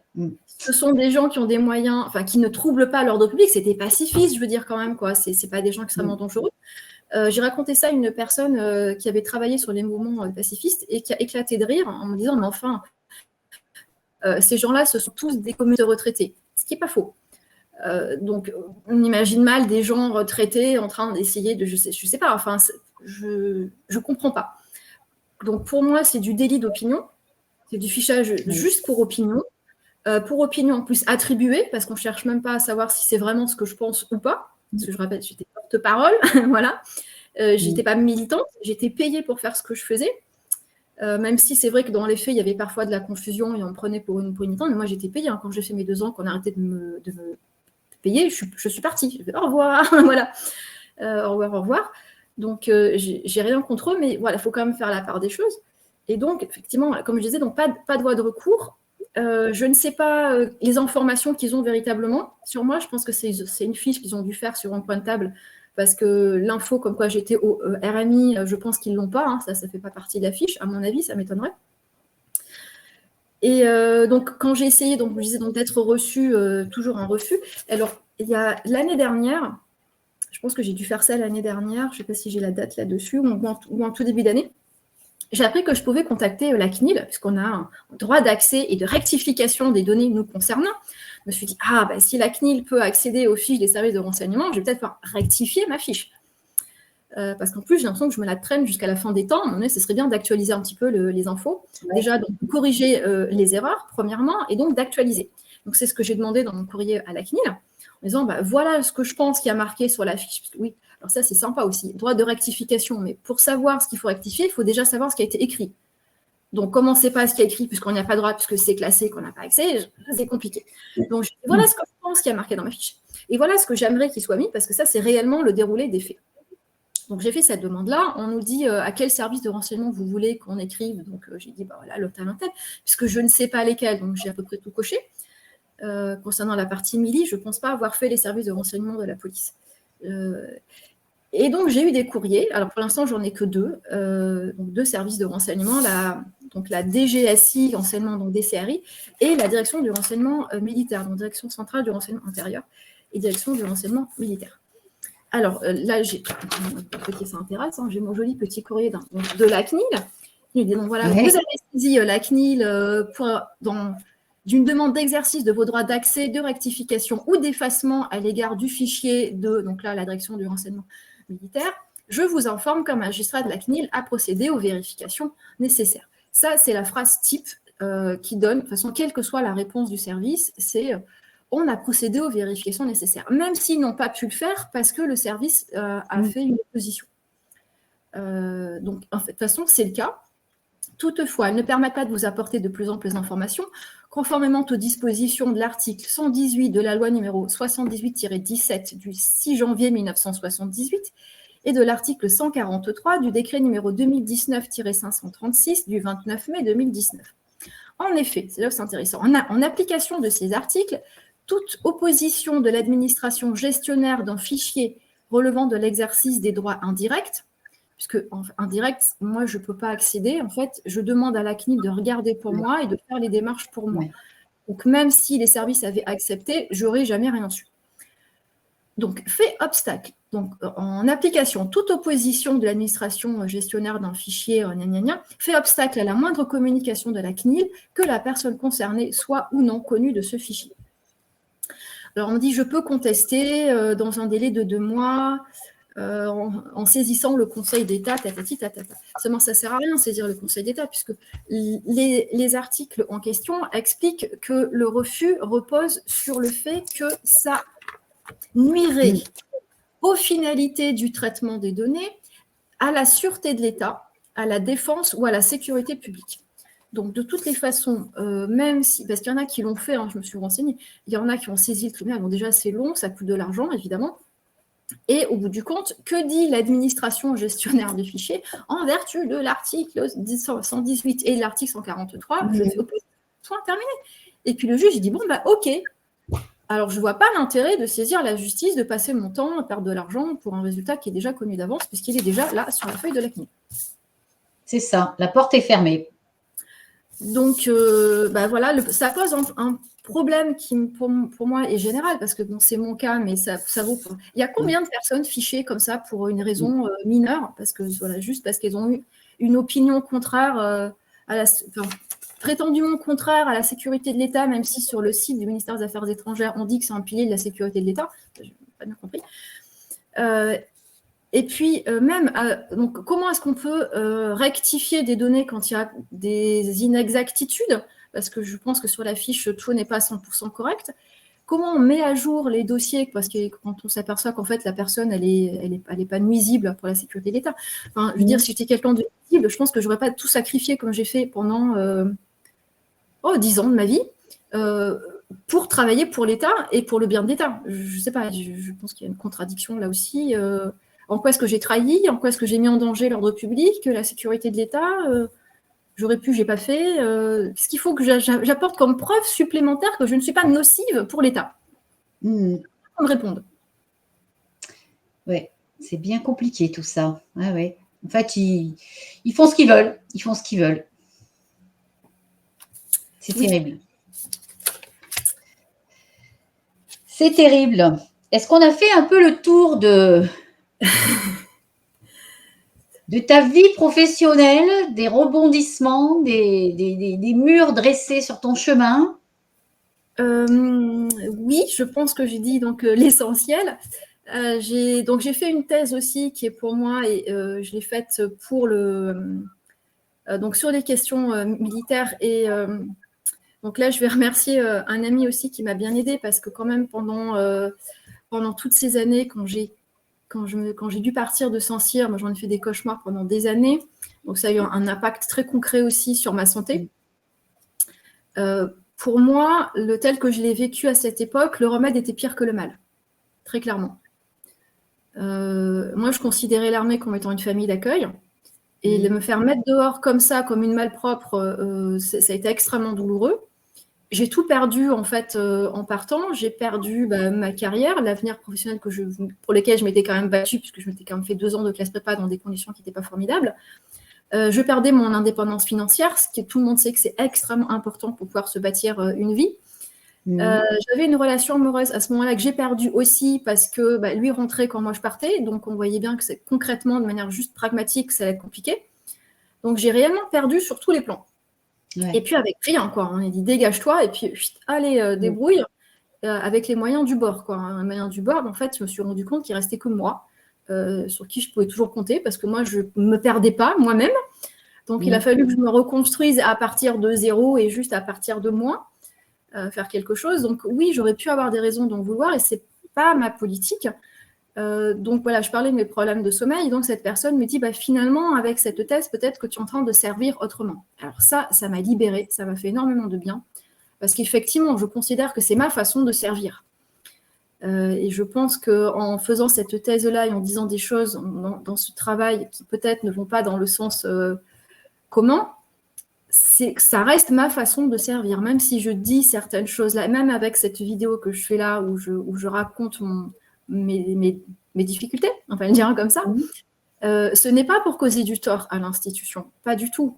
Je me vois, je me perçois plutôt comme dans la posture de l'ami, du véritable ami, qui ose dire quand ça va pas, en fait. Oui. C'est ça le vrai ami, quoi. C'est pas celui qui dit rien quand il y a des problèmes, qui se tait, qui met le couvercle et qui est complice même de ce qui va de travers dans l'institution. C'est plutôt celui qui va dire bon là ça va pas, faut quand même reprendre un petit peu les choses et corriger. C'est ça, tout à fait. Et ta thèse, le sujet de ta thèse, je ne crois pas que tu l'aies dit, c'était quoi? J'en ai pas parlé, non. J'ai travaillé sur la complexité technique des matériels militaires. Et pour faire très simple, c'est pourquoi est-ce qu'on court après le high-tech? Pourquoi est-ce qu'il y a cette quête de supériorité technique et de high-tech? Est-ce que vraiment ça a une efficacité opérationnelle avérée? Est-ce que vraiment ça nous aide à gagner des guerres plus vite et plus facilement? Et donc, quels sont les véritables moteurs derrière cette quête de supériorité technique?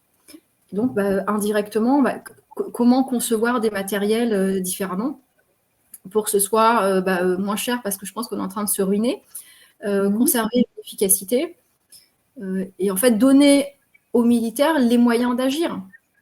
Parce que là aussi, quand je vois comment ça se passe concrètement, j'ai eu quand même des témoignages assez difficiles, quoi.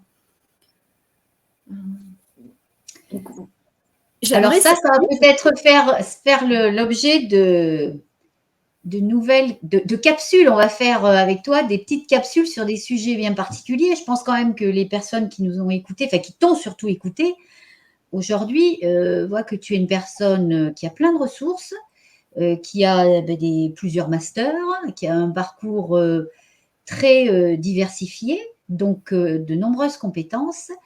Et donc, ce qu'on va leur proposer, c'est de faire effectivement des capsules sur des sujets bien précis, dont notamment ce dont tu nous parlais, l'armement high-tech et tout ce qui va autour, la formation des personnels aussi, et puis l'état de notre armée aujourd'hui, hein, parce que je pense que beaucoup de personnes se posent des questions, notamment dans cette époque qui est loin d'être sécurisée et paisible. Donc je pense que ton éclairage d'experte en la matière sera vraiment intéressant. Donc ce que je te propose, Sophie, c'est qu'on mette fin à cette première émission, ton interview, qui es-tu? Bon, je pense que ça y est, les gens comprennent qui tu es. Et j'espère qu'ils auront envie de t'écouter sur les prochaines, parce que je pense que d'abord, tu as une façon de parler qui est... moi, j'aime beaucoup t'écouter, tu racontes une histoire. Voilà, donc tu captes l'attention. Enfin, moi, tu as capté mon attention, mon intérêt. J'ai envie toujours d'aller gratter un peu plus loin. Qu'est-ce qu'elle va me raconter? Donc ça, c'est vraiment intéressant. Et je pense que ça, c'est un art que tu as et c'est chouette. Donc je pense qu'on ne va pas s'ennuyer sur les prochaines capsules. Merci. Donc si tu veux, je te laisse un petit peu le mot de la fin. Si tu veux passer un petit message aux personnes qui nous ont écoutés aujourd'hui, et puis qui auront peut-être l'opportunité, fais-les un peu saliver, donne-leur envie de revenir te voir. Alors, je voudrais d'abord dire s'il y a d'autres personnes qui ont vécu aussi des situations de harcèlement dans l'armée ou d'autres, si elles ont envie de me contacter pour qu'on échange, pourquoi pas. Moi, je force pas, mais simplement, je pense que s'il y a des personnes qui ressentent ce besoin-là, je suis facile à contacter.